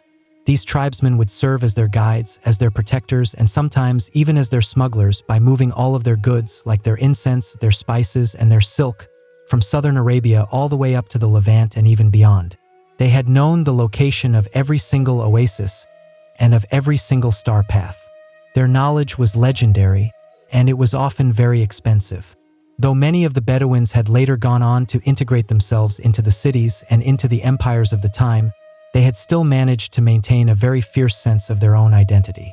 Even today, the black tent and the tribal codes all still remain as strong symbols of the Bedouin pride. They were not just the survivors of the desert, they were its very soul. No other nomadic people have ever been able to reshape the world in quite the same way as the Mongols did. In the 13th century, these steppe riders had erupted out of the plains of Mongolia and had then gone on to carve out the largest contiguous land empire in all of human history. But their roots were no different from those of the other nomadic cultures that they had all followed. They were mobile, they were clan-based, and they were fiercely adaptive. The life on the Mongolian steppe was a brutal and a very demanding one. The Mongols had all lived in what were called jairs, which were circular felt tents that could be assembled in just under an hour and could then be packed up onto a cart the very next morning. Their herds of horses, of yaks, and of goats had all sustained them, and their children had all been raised up in the saddle. Writing was a skill that they had all learned before they had even learned how to be able to read. In fact, most of the Mongols could not even read at all, but they had not needed to. All of their knowledge was encoded in their songs, in their proverbs, and in their own collective memory. What had made the Mongols so different from the others was how they had managed to weaponize their own sense of mobility. Under the rule of Genghis Khan, all of the tribal divisions had been shattered and had then been reorganized into a new merit-based system. A person's loyalty to their own tribe was now replaced by their loyalty to the Khan, and with that, the whole world had changed. The Mongol warfare was like a ballet of both speed and of deception. Their horse archers could all fire their arrows with a great deal of accuracy, even while they were galloping at full speed. They could all execute fake retreats to be able to lure their enemies into a trap, and they could all travel for over 100 miles in just a single day. But they were not just raiders. They were also great strategists. They had used scouts, they had used spies, they had used signal flags, and they had used a great deal of psychological warfare, all with a terrifying degree of precision. And once they had begun to conquer the cities of the time, they had adapted very quickly. They had had siege engineers who had come from both China and from Persia who had all joined their ranks. The Mongols had then learned how to be able to build catapults, how to be able to use flaming arrows, and how to be able to use battering rams, and they had then used them all with a very chilling degree of efficiency. But here is the twist. They were not just destroyers. The Mongol Empire had also managed to connect the entire world in ways that had never been seen before. They had revived and they had protected the Great Silk Road, which had ensured a safe passage for all of the traders who were traveling all the way from China to Europe. The goods, the ideas, and even the diseases like the Black Death had all traveled along their vast and extensive network. They had also introduced the use of paper currency, of passport systems, and of a surprising degree of religious tolerance all across their vast realm. A Muslim merchant, a Christian priest, and a Buddhist monk could all now travel safely under the rule of the Mongols, as long as they had not tried to rebel against them.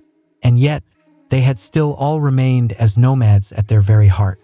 Even as they were governing their great empires, the Mongol rulers would still all return to their own tents, to their own herds, and to the vast and open steppe. They had all conquered the cities of the time, but they had never truly belonged to them.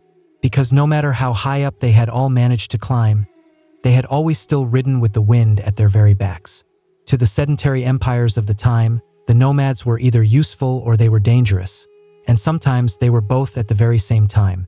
But to the nomads themselves, the line that lay between the acts of trade and of raid was a wonderfully negotiable one. One day they would be escorting your caravans all across the desert, and then the next they would be plundering all of your border towns. It all just depended on their mood, on the season, and, quite frankly, on just how well you had been paying them. The act of trade was a vital part of the nomadic life. Most of the nomads could not grow their own grain or make their own pottery.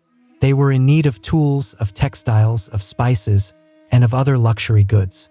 And in exchange for these, they would offer their own livestock, their own furs, their own leather, their own salt, and some other exotic items, like their falcons or their rare horses. Some of them would trade directly with the empires of the time, while others would just operate as the middlemen between the more distant regions, thus forming some very crucial links all along the Silk Road, the Incense Route, and the other transcontinental paths of the time. But these were not just simple merchant caravans. They were armed convoys, which were all ready to be able to either defend themselves or to attack, all depending on the situation at hand. A tribal leader might be negotiating with a border governor one week, and then he might be raiding all of his storehouses the very next. The empires of the time had all called this a form of treachery, but the nomads had just called it having options. The Scythians, for example, had all traded their grain and their gold to the Greek cities that were all located along the Black Sea. But if a city had ever tried to cheat them, then they would just burn it to the ground. The Bedouins had all protected the incense and the spice caravans that had all traveled across the lands of Arabia, unless, of course, someone had failed to pay them their protection fees.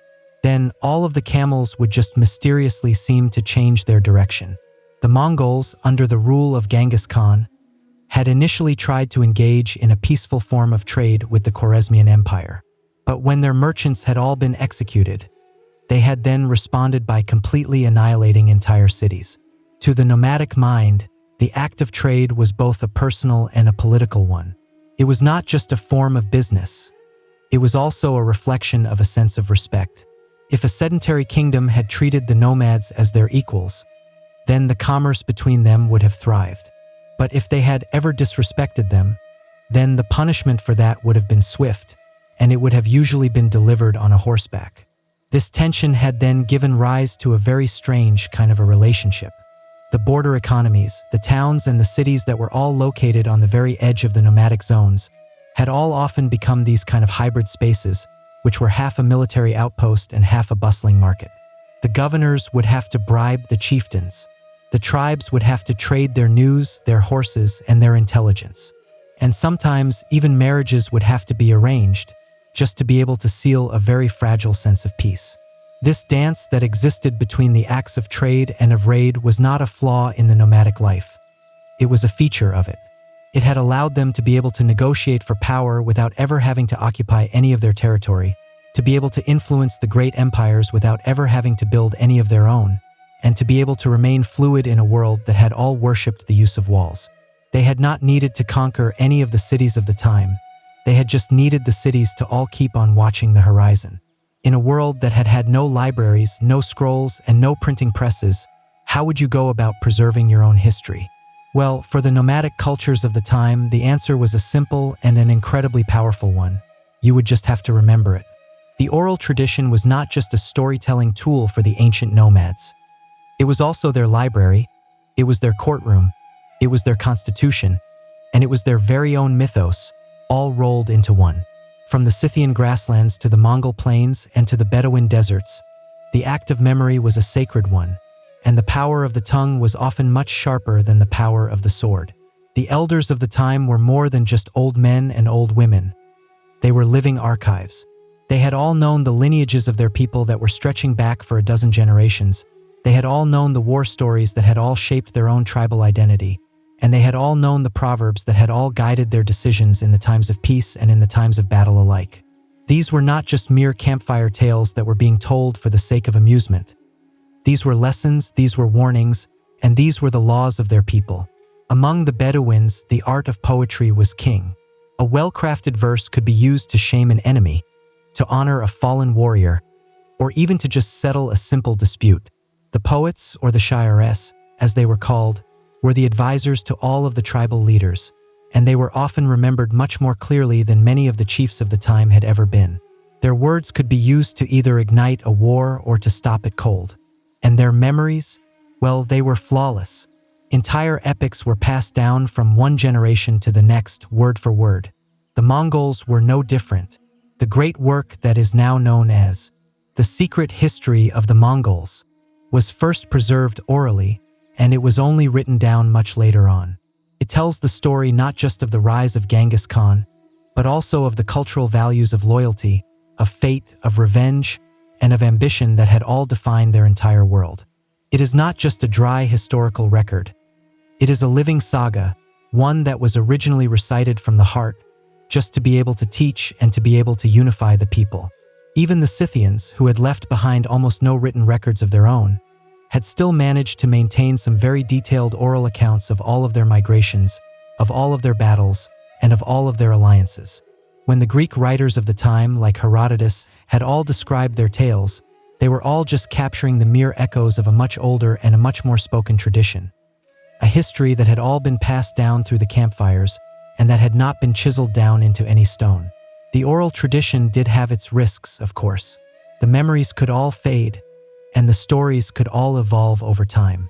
But it did also have one massive advantage over the written word. It was alive. It was adaptable, it was flexible, and it was deeply human. It had allowed the nomadic societies to be able to retain their own unique identity, even after all of their migrations, all of their defeats, or all of their cultural absorptions. The great empires of the time may have all fallen, and all of their archives may have all turned to dust, but the nomadic stories have all managed to survive. Not because they were ever written down, but because they were all woven right into the very breath of the people. And as long as someone was still there to remember them, then nothing was ever truly lost. In many of the ancient civilizations of the time, the women were all just confined to the background. They were silent, they were veiled, or they were restricted to living their lives out from behind the palace walls. But in the nomadic societies of the time, the story was often a very different one. When you are on the move, then everyone has to work, and that meant that the women would often hold a significant amount of power too. From the Scythians to the Mongols, both the archaeological and the historical evidence have all shown us that the nomadic women were not just mothers and they were not just wives. They were also riders, they were warriors, they were shamans, they were diplomats, and they were even the leaders of their own clans. The life on the move did not allow for any idle hands. Every single member of the community, regardless of their gender, had to be able to contribute to their own survival, to their own warfare, and to their own governance. Take the Scythians, for example. The burial sites that have been found all across the Eurasian steppe have all revealed the remains of women who have all been buried with their own swords, with their own arrows, and with their own suits of armor, and whose bones have all shown the clear signs of them having sustained some injuries in combat. These were not just some symbolic burials. These women had all really fought. The Greek historians of the time were so intrigued by this, and perhaps even so terrified by it, that they had gone on to craft entire myths about the Amazons, a group of fierce warrior women who were supposedly all descended from these very nomadic tribes. In the Mongol society, the women would all manage the encampments while all of the men were away, either raiding or conquering.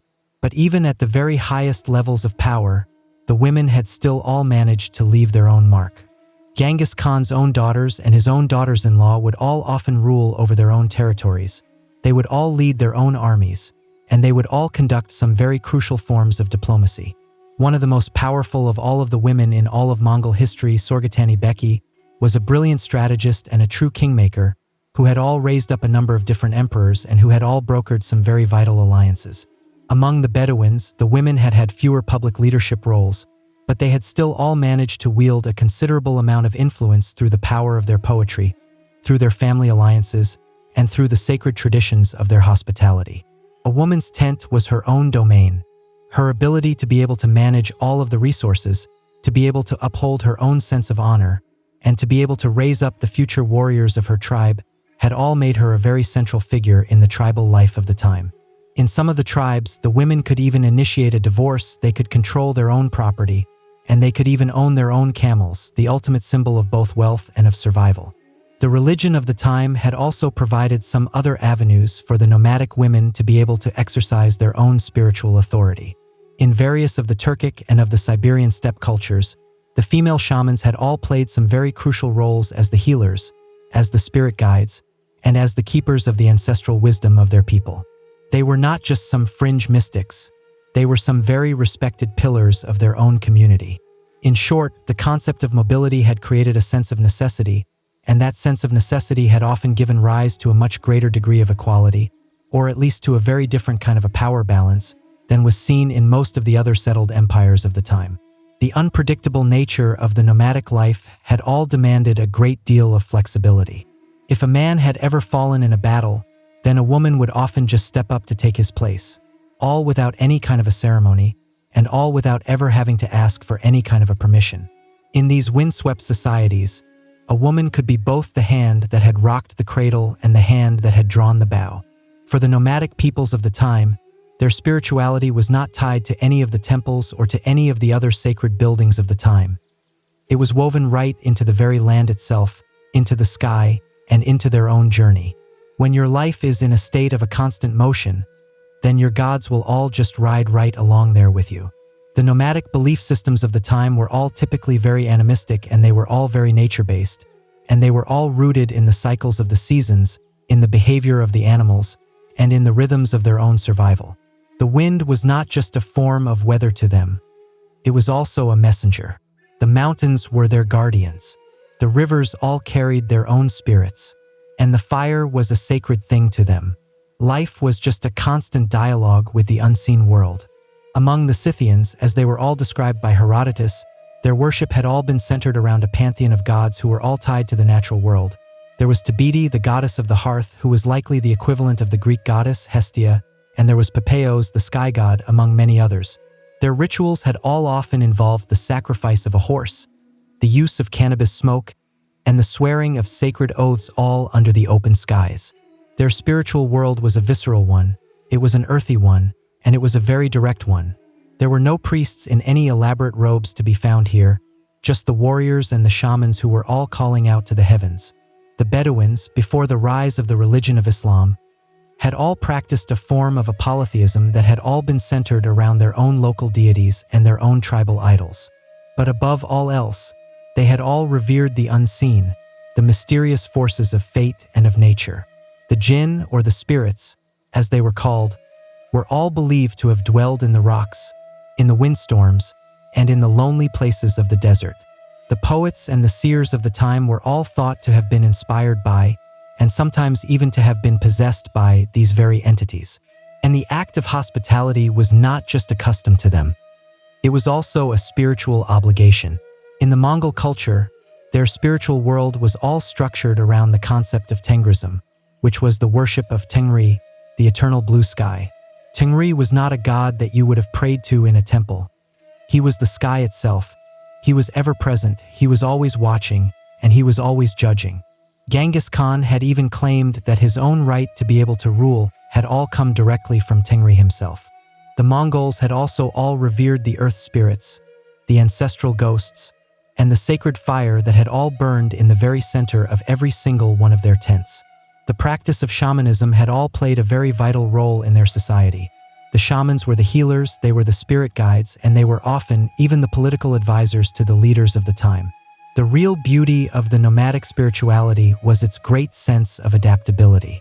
As the nomads had all come into contact with the Buddhists, with the Muslims, with the Christians, and with all of the others, they had all often just blended all of these other beliefs right in with their own. The Mongol emperors had all famously patronized a number of different religions all at the very same time. A Bedouin could have all followed the laws of Islam, while at the same time still clinging on to all of their older, desert-rooted customs. Whereas the cities of the time had all built their temples to be able to contain the divine, the nomads had all just carried the sacred rite along there with them. Their gods had all moved, their rituals had all adapted, and their beliefs had all just flowed right along with them, just like the rivers that they had all crossed.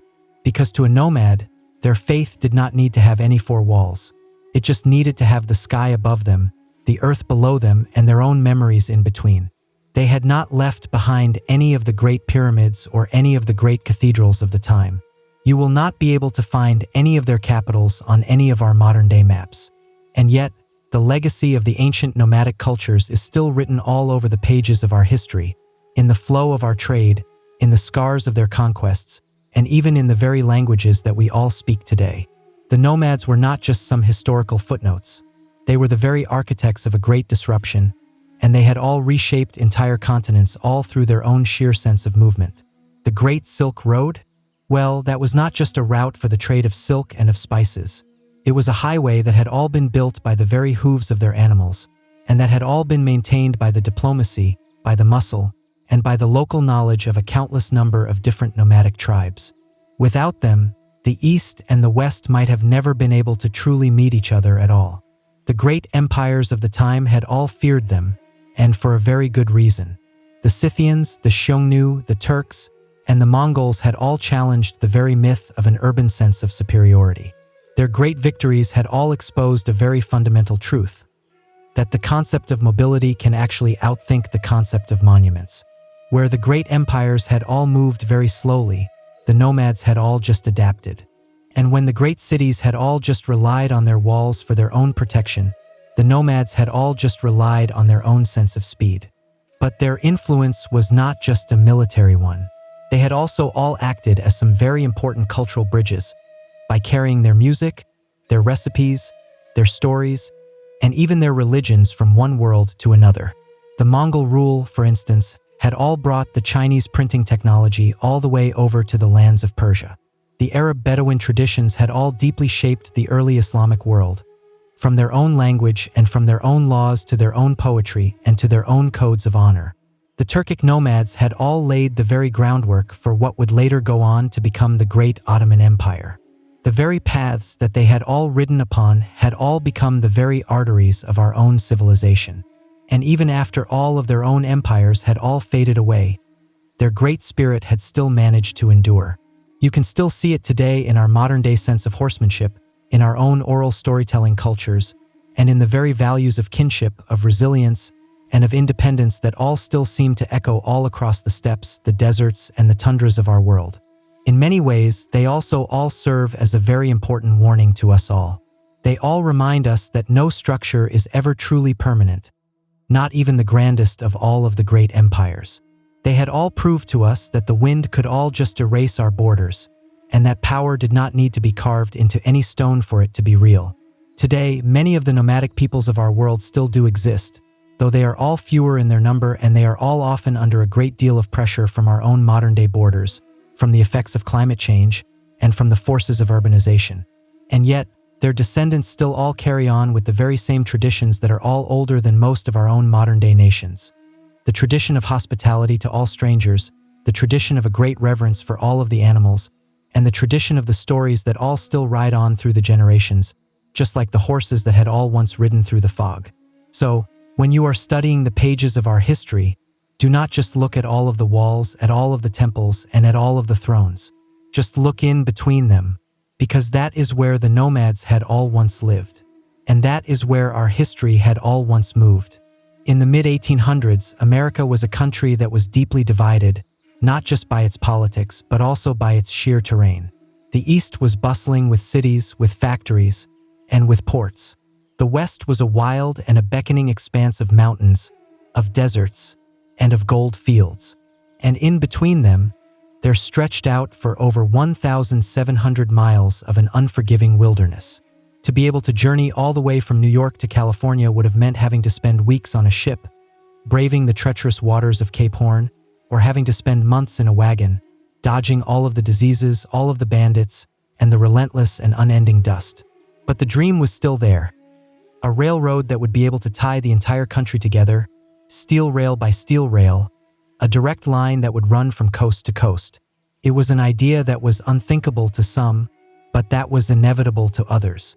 The visionaries of the time had all believed that it could be able to unite the Great Republic, that it could be able to speed up the process of communication, that it could be able to move the armies, that it could be able to open up some vast new markets, and that it could be able to finally settle the untamed frontier.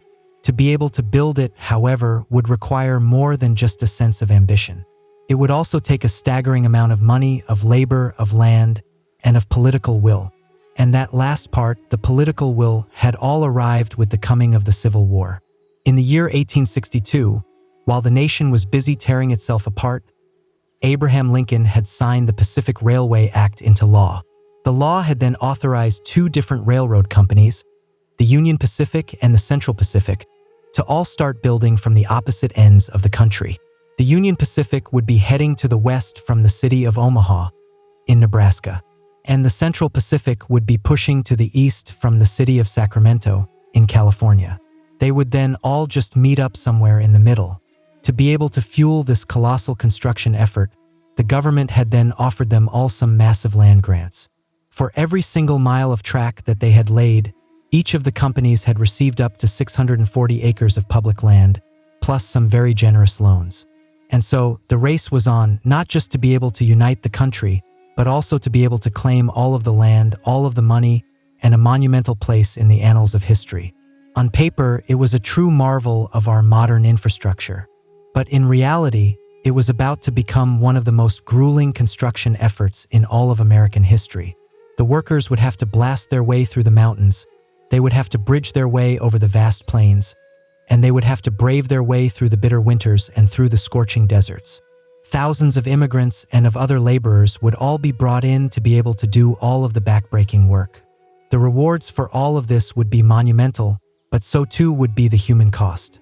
And for all of the indigenous nations who were all living on the very land where all of these tracks would soon be cutting through like a great big scar, this was not a sign of progress. It was a dire warning of what was to come. In the year 1862, the whole idea of it all had still sounded like just an audacious gamble. But within just 7 short years, 2 lines of steel would all meet up in the middle of the Utah desert, and they would go on to change the face of America forever. While the Union Pacific had had the relatively flat plains of Nebraska that were all stretching out there before them, the Central Pacific had had to face a far more brutal challenge right from the very start: the Great Sierra Nevada Mountains. These were not just some gentle hills. They were towering peaks of granite, which were all prone to having avalanches, to having massive snowdrifts, and to having a terrain that would go on to break both the backs and the spirits of the men who were all working there.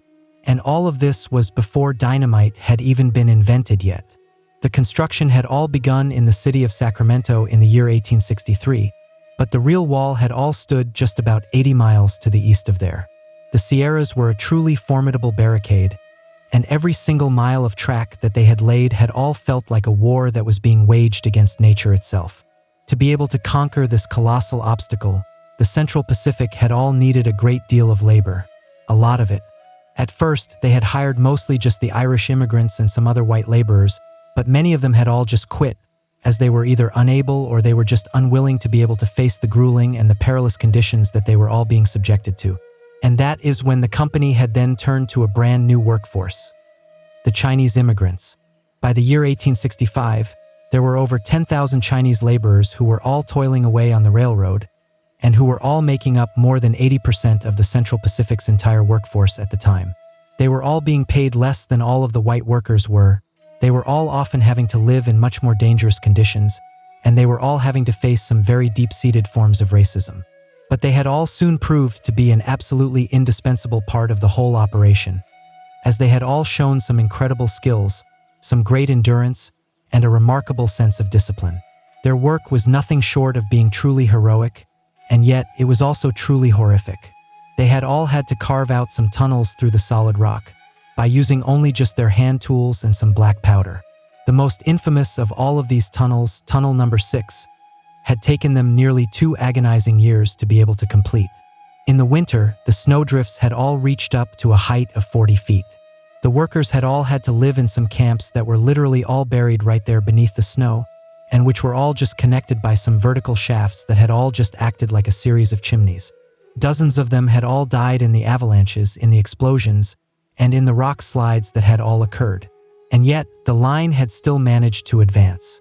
To be able to speed up their progress, the Chinese crews had all had to suspend themselves in some baskets that were all hanging right over the sheer cliffs, and they had all had to just chip away at the stone, inch by painstaking inch. When they had not been able to go around a mountain, then they had just had to go right through it. And when they had not been able to level out the terrain, then they had just had to build some massive wooden trestles that had all just soared precariously right up above the ravines. It was some of the most dangerous and some of the most underappreciated labor in all of American history. Very few records of any of the individual Chinese workers who had all worked on the railroad still exist today. There were no statues that were ever built for them at the time. But without their hands, the whole transcontinental dream would have just died right there, frozen and buried in the middle of the Sierras. By the year 1867, the Central Pacific had finally managed to emerge from the other side of the mountains. And what had lain ahead of them now was just the desert. It was harsh, it was dry, and it was deadly, but it was also flat. The worst of it was now behind them, and the race to the meeting point was now truly on. While the Central Pacific had been busy battling against the granite and against the snow out in the west, the Union Pacific had had its own gauntlet to have to run. Starting out from the city of Omaha in Nebraska, the company had had to lay all of its track to the west, right through the middle of the Great Plains, a land that had all just seemed to be endless, to be flat, and to be deceptively simple. But the challenge that they had all faced here was not just the geography of the land. It was also the people, the politics, and the power of it all. The Union Pacific had all hired a large number of Irish immigrants, of former Union soldiers, and of freedmen to all work for them. Many of them had all been veterans who had all just been looking for some steady pay after having had to endure all of the ravages of the Civil War. The crews could all lay down as many as 2, and sometimes even as many as 3 miles of track in just a single day. The wide open plains had all allowed for an incredible amount of speed, but they had also all exposed all of the workers to a number of different raids, to a potential for starvation, and to some very extreme environmental conditions. This was all the land of the indigenous peoples. The Pawnee, the Cheyenne, the Arapaho, and the Lakota Sioux had all been hunting on, had all been living on, and had all been dying on these very plains for many generations. And to them, the railroad was not a sign of progress. It was an invasion. The track had all cut directly right through all of their tribal hunting grounds. The smoke-belching engines had all frightened away all of their vital buffalo herds. And the telegraph poles and all of the surveyors had all just disrupted all of their sacred spaces. The tribes had all seen what was coming. It was the settlers, it was the soldiers, it was the fences, and it was the inevitable sense of their own displacement. The resistance from them was an unavoidable thing. The Lakota Sioux, who were all under the leadership of men like Red Cloud, had all fought back very fiercely. They had all raided all of the camps, they had all attacked all of the surveying teams, and they had all torn up all of the rails. In response to this, the US government had then all built a series of forts all along the route, and they had then all stationed their own troops there to be able to guard all of the track. The railroad construction had then all just become this kind of a militarized operation, with all of the track layers all having to work under the constant protection of a group of armed guards. It was like a low-grade, simmering war, one that was being fought with both rifles and with treaties that never seemed to be able to last for very long. For all of the indigenous nations of the time, the railroad had all just represented a kind of a death sentence for their own way of life. And they were right about that. Still, the Union Pacific had all just pushed right on forward, as they had all been financially backed by some massive federal loans, and as they had all been led by some very ambitious and sometimes even some very ruthless men like Thomas Durant. The crews had all had to live in these kind of temporary, ramshackle towns that had all been dubbed as being hell on wheels, and which had all just sprung up overnight and had then all just disappeared just as fast as they had all appeared. The gambling, the whiskey, and the violence had all just followed all of the workers around, just like a persistent and unending dust storm. By the year 1867, the Union Pacific had all managed to reach the city of Cheyenne, and they were now all just heading right on into the state of Wyoming. The mountains had all just loomed there in the distance, but the real mountain that they were all now climbing was a political one. How do you go about uniting a nation when you are busy laying all of your rails right over the very bones of another one? Well, for the Union Pacific, the answer to that question was a brutally simple one. You just lay down all of the track and you just do not ever look back. The story of the Transcontinental Railroad is often told with these grand images of golden spikes and of great men who were all wearing top hats. But what is the real story of it all? Well, it is one that is all just soaked in sweat, in muscle, and in a great deal of pain, much of which was all just provided by the very men whose names were never even recorded, whose graves were never even marked, and whose stories were all just effectively buried right there beneath the very tracks that they had all built. On the side of the Central Pacific, it was all of the Chinese laborers who had all just performed the seemingly impossible. Nearly 15,000 of them, most of whom had all just hailed from the province of Guangdong, had all had to endure the freezing temperatures, the deadly explosions, and the relentless and unending racial hostility, all while they were busy tunneling their way right through the treacherous mountains of the Sierra Nevada. They had all earned less money than all of the white workers had. They had all received virtually no recognition for all of their hard work, and they had all often been housed in some separate and some very inferior camps. But they had all just persisted, quietly, skillfully, and relentlessly. And despite the fact that they had all just initially been dismissed as being too weak and as being too unfit for the work by some of the early skeptics of the time, the Chinese crews had all soon just proved to be the most reliable and the most disciplined workforce on the entire railroad. They had all just blasted through all of the rock, they had all just laid down all of the rail, they had all just built some very towering trestles, and they had all just cooked all of their own food, and they had all often just managed to stay much healthier than all of their other counterparts had. And yet, when the very last spike had all just been driven in at Promontory Point, it was just stunningly revealed that none of them had even been invited to be in the celebration photo. Meanwhile, on the side of the Union Pacific, it was all of the Irish immigrants who had all just made up a very large portion of their own workforce. Many of them had all just survived a great deal of famine and of war in their own homeland, only to then just have to face a whole new set of dangers out there on the American plains. They had all just had to fight off a number of different raids, they had all just had to lay down the track at some very incredible speeds, and they had all just often had to drink themselves to sleep in some very rickety and some very overcrowded tents. Their lives were all just very hard, they were all just very brutal, and they were all just often very short, but their labor had all just been absolutely essential to the whole project. And then there were also all of the former enslaved African Americans who had all just worked on the rails, some of whom had all just been hired on as some freedmen who were all just seeking some better lives and some better opportunities out there in the West. Their contributions, just like those of all of the Chinese and of all of the Irish workers, had all just gone largely uncredited and largely uncelebrated. All of the laborers of color had all just been consistently exploited, but they had all also just been utterly indispensable to the whole operation. This was a truly multinational workforce, one that was all just building up a nation with just their own bare hands and with their own broken backs. And then there were also all of the cooks, all of the blacksmiths, all of the teamsters, and all of the supply haulers, each of whom had all just played a very vital role in just keeping the great machine of progress all just moving right on forward. None of them had ever been any of the great executives of the time, but without all of them, there would have been no golden spike, and there would have been no great transcontinental triumph. In the great American myth of it all, we all just tend to spotlight all of the great visionaries and all of the great tycoons of the time. But the railroads were not just laid down by the power of dreams alone. They were all just laid down by the power of some very calloused hands, by the power of some very underpaid men, and by the power of some very marginalized workers, all of the people who had all just literally had to bend the very course of history, all with no guarantee that they would ever even be remembered for it at all. They had not all just built the railroad for the sake of their own glory. They had all just built it just to be able to survive. By the late 1860s, the two different railroad companies, the Union Pacific and the Central Pacific, were no longer just building any more tracks. They were now all just locked in a very frenzied and a very high-stakes kind of a competition. Each of them was now just racing towards an invisible meeting point that was located somewhere out there in the Utah Territory. But this was not just some kind of a gentleman's agreement.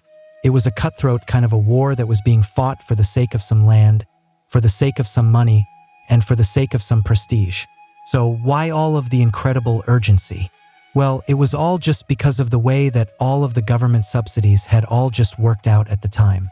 For every single mile of track that they had all just completed, each of the companies had all just received some very substantial federal land grants and some very hefty loans.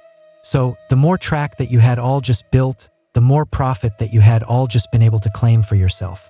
So naturally, both of the sides had all just tried to outbuild the other one, and they had all sometimes even just been laying down some parallel tracks that were all just heading in the opposite directions, all while they were all just knowing full well that only one of the sets of them would ever ultimately be used. It had all just become quite absurd. The crews had all just had to work at a very breakneck and an almost manic kind of a pace. The Central Pacific, who were all just fresh off of their very hard-won victory over the mountains of the Sierra Nevada, were now all just blasting their way right on through all of the deserts of both Nevada and of Utah. And meanwhile, the Union Pacific were all just crossing over all of the rivers and over all of the high plains, and they were all just skirting right around the very edge of the Great Rocky Mountains. They had all even just begun to lay down some track through some of the areas that they had all just known that the government would ever ultimately just declare to be a very wasteful endeavor, all just to be able to secure that very precious funding for themselves. The work had all just intensified to some very near-obsessive kinds of levels. The Chinese crews of the Central Pacific had all just gone on to set a brand new world record in the month of April of the year 1869. They had all just laid down an astonishing 10 miles of track in just a single day, a feat that has still remained unmatched even to this very day. They had all just managed to accomplish this by all just using some very perfectly synchronized teams, by all just rotating their shifts, and by all just using a kind of a rhythm that they had all just honed through some very long years of some very relentless labor. The Union Pacific crews, who were all not to be outdone by them, had all just pushed just as hard from the east, all despite all of their ongoing labor strikes, all of their persistent supply issues, and all of their often very chaotic mismanagement from their own chief financier, a man by the name of Thomas Durant, who had all just seemed to be more interested in the manipulation of the stock market than he was in the actual engineering of the railroad itself. The two tracks had all finally just neared each other at a place called Promontory Summit, which is located in what is now the modern-day state of Utah.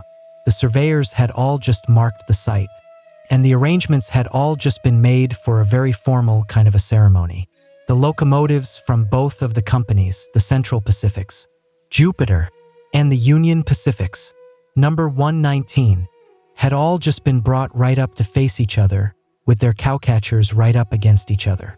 The executives had all just prepared some very grand speeches, and a very special golden spike had all just been commissioned for the event. The telegraph wires had all just been meticulously hooked right up to be able to transmit the sound of the final hammer blows in a real time all across the very eager nation. But behind all of the planned celebration of it all, there was still the lingering and the very harsh reality of it all. The race had all just been a very brutal one, it had all often just been a very reckless one, and it had all just been driven entirely by the pursuit of profit. The rails were all now just joined together, but the scars that they had all just left behind, on the land, on all of the laborers, and on a countless number of other lives, would all just remain there for many generations to come. The progress had all just had its own finish line, and both of the companies had all just been very willing to just trample right over anything and over anyone just to be able to cross it. On the 10th of May, in the year 1869, the windswept plains of Promontory Summit in Utah had all just become the very unlikely center of the entire American universe. A large crowd of all of the workers, of all of the officials, of all of the journalists, and of all of the railroad executives had all just gathered right there to be able to witness the truly momentous event of it all. The joining together of the Union Pacific and of the Central Pacific Railroads, and the completion of the Great Transcontinental Railroad. Two gleaming locomotives now just stood there, nose to nose, right there on the very finished track. The Central Pacifics, Jupiter, and the Union Pacifics, Número 119. And right there between them, there lay a final and a very symbolic rail, and right there at its very center, there was a golden spike, which had all just been elegantly engraved with the very words, "May God continue the unity of our own country as this very railroad now just unites the two great oceans of our world." The telegraph lines had all just been connected right up to the very ceremonial hammer. Each of the blows would all just send an electric signal that would all just be pulsing right on across the entire country. And as Leland Stanford, who was all just representing the Central Pacific at the time, had all just raised up the sledgehammer, all of the Americans from all across the entire nation had all just leaned right on in to be able to listen. And with each of the swings, the telegraph had all just clicked out the very word, "Done." The church bells had all just rung out. The cannons had all just fired.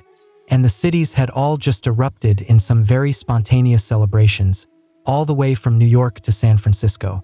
It was all just as if a great national artery had all just been stitched right back together in a real time. The East and the West were no longer just months apart from each other.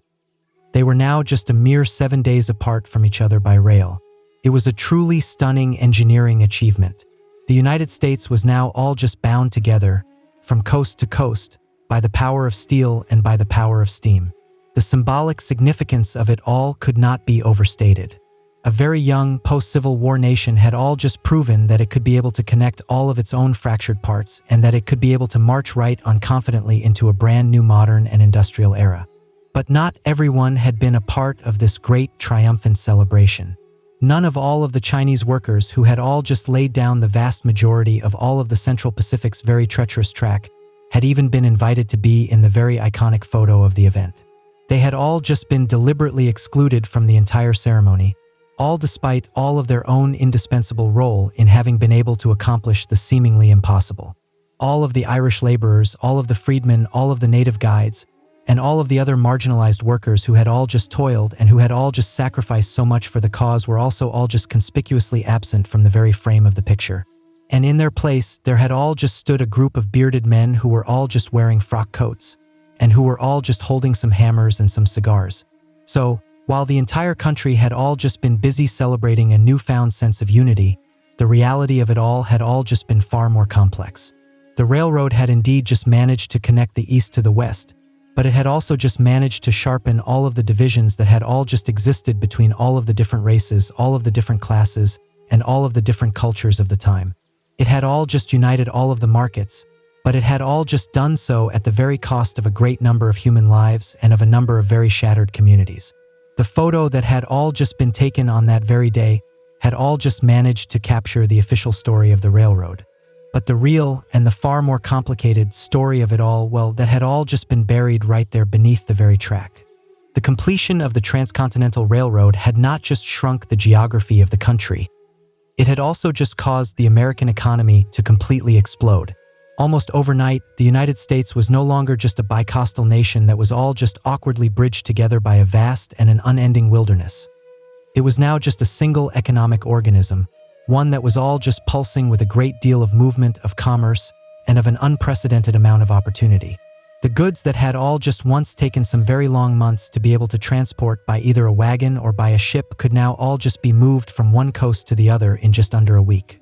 All of the agricultural products from all across the Midwest, all of the wheat, all of the corn, and all of the cattle, could all now just be shipped all the way to the West, to all of the booming mining towns or all the way to the east to all of the great industrial cities of the time. And all of the manufactured goods had all just flowed right on in the very opposite direction.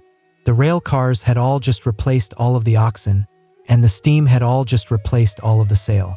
What had all just once been a very uncertain and a very perilous frontier was now all just becoming a very profitable and a very interconnected kind of a supply chain. The towns had all just sprouted up just like a bunch of weeds all along the very railroad itself. These so-called railroad towns that had all just grown up almost overnight. Some of them had all just gone on to blossom into some great cities, while others had all just disappeared just as quickly as they had all just come into existence, especially if the rail line had ever just happened to shift its position. But each and every one of them was all just a single node in a very rapidly growing kind of a network, one that was all just connected by a very steady rhythm of some pistons, of some whistles, and of some billowing clouds of smoke. The railroad had also all just helped to fuel a great deal of industrial growth on a very massive kind of a scale. All of the iron works, all of the coal mines, and all of the timber mills, all of them had all just surged with a brand new demand. The constant need for more rails, for more locomotives, and for more infrastructure had all just created a great number of new jobs all across the entire nation. All of the steel barons and all of the railroad tycoons had all just gotten fabulously rich. All of the bankers had all just lined their own pockets. And all of the small-time entrepreneurs had all just ridden the very same wave by all just opening up some new hotels, some new restaurants, and some new general stores all along the very line of the railroad itself. The mail had all just moved much faster. The news had all just traveled all across all of the different time zones in just a matter of days instead of in a matter of weeks. And for the very first time, the government could now all just project a very real and a very tangible kind of a presence all across the full continent by all just being able to deploy all of their troops, all of their resources, and all of their political influence to wherever it was that all of the rails had all just reached. And let's not all just forget about the human factor of it all. Millions of people had all just moved out to the west.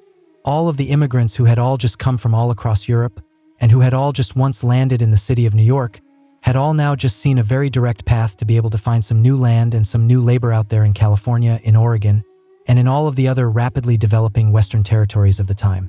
All of the homesteaders, all of the prospectors, all of the ranchers, and all of the outlaws, all of them had all just ridden the very same steel road right on toward all of their own respective destinies.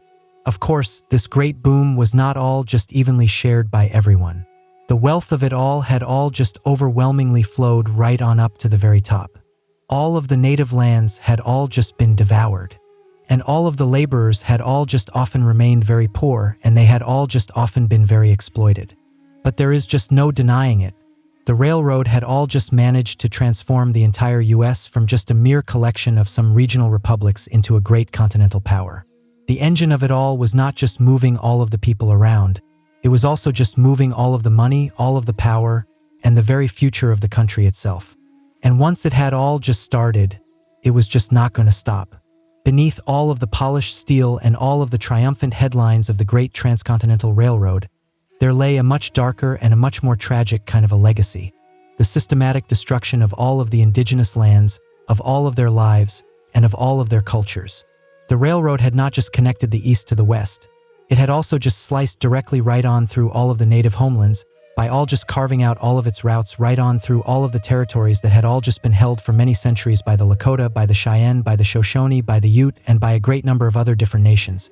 What had all just once been some vast and open plains and some very sacred ground was now all just irrevocably divided by all of the rails, by all of the telegraph poles, and by all of the encroaching fencing that had all just been put up. And with each of the spikes that had all just been driven into the ground, the native sovereignty had all just been further eroded. The impact of it all was both immediate and it was also very brutal. The great buffalo herds, which had all just been so very central to the economies, to the diets, and to the spirituality of all of the plains tribes, had all just been slaughtered on a very massive kind of a scale, all just to be able to clear the way for all of the trains and for all of the settlers. In some of the most horrifying of all of the instances, the passengers had all even just been encouraged to go and shoot all of the buffalo for a sport, right from the very moving trains themselves. These magnificent herds, which had all just once numbered in the tens of millions, had all just dwindled down to a near extinction in just a few short decades. The railroad had all just brought more than just the tracks with it. It had also all just brought in some great waves of some new settlers, of some new soldiers, and of some new surveyors. The towns had all just popped right up where there had all just once been none. All of the homesteaders, who had all just been empowered by the federal government at the time, had all just staked all of their own claims on all of the tribal lands. And what all of the treaties had not already just taken away from them, the railroad had now all just absorbed. And with all of the new settlers, there had also all just come a great deal of enforcement. The military garrisons had all just been sent right on in to be able to protect all of the tracks and to be able to suppress any and all of the resistance that they had all just encountered. And so, the conflicts had all just erupted. All of the Sioux, all of the Cheyenne, all of the Arapaho, and all of the other tribes had all just fought back very desperately in what had all just gone on to become a whole series of some very bloody wars, some of which had all just been labeled as being just some uprisings, while others had all just been some outright massacres. From the time of Red Cloud's War all the way up to the time of the Great Battle of the Little Bighorn, the railroads had all just often been both the very battleground and the very prize of it all. And eventually, all of the organized resistance had all just been crushed. All of the indigenous nations had all just been confined to a series of reservations, which were all just often located hundreds of miles away from all of their own ancestral lands, and which were all just on some territory that was usually far less fertile or far less desirable than what they had all just had before. The psychological toll of it all was just immense. All of their sacred sites had all just been desecrated. All of their ancient hunting patterns had all just been broken.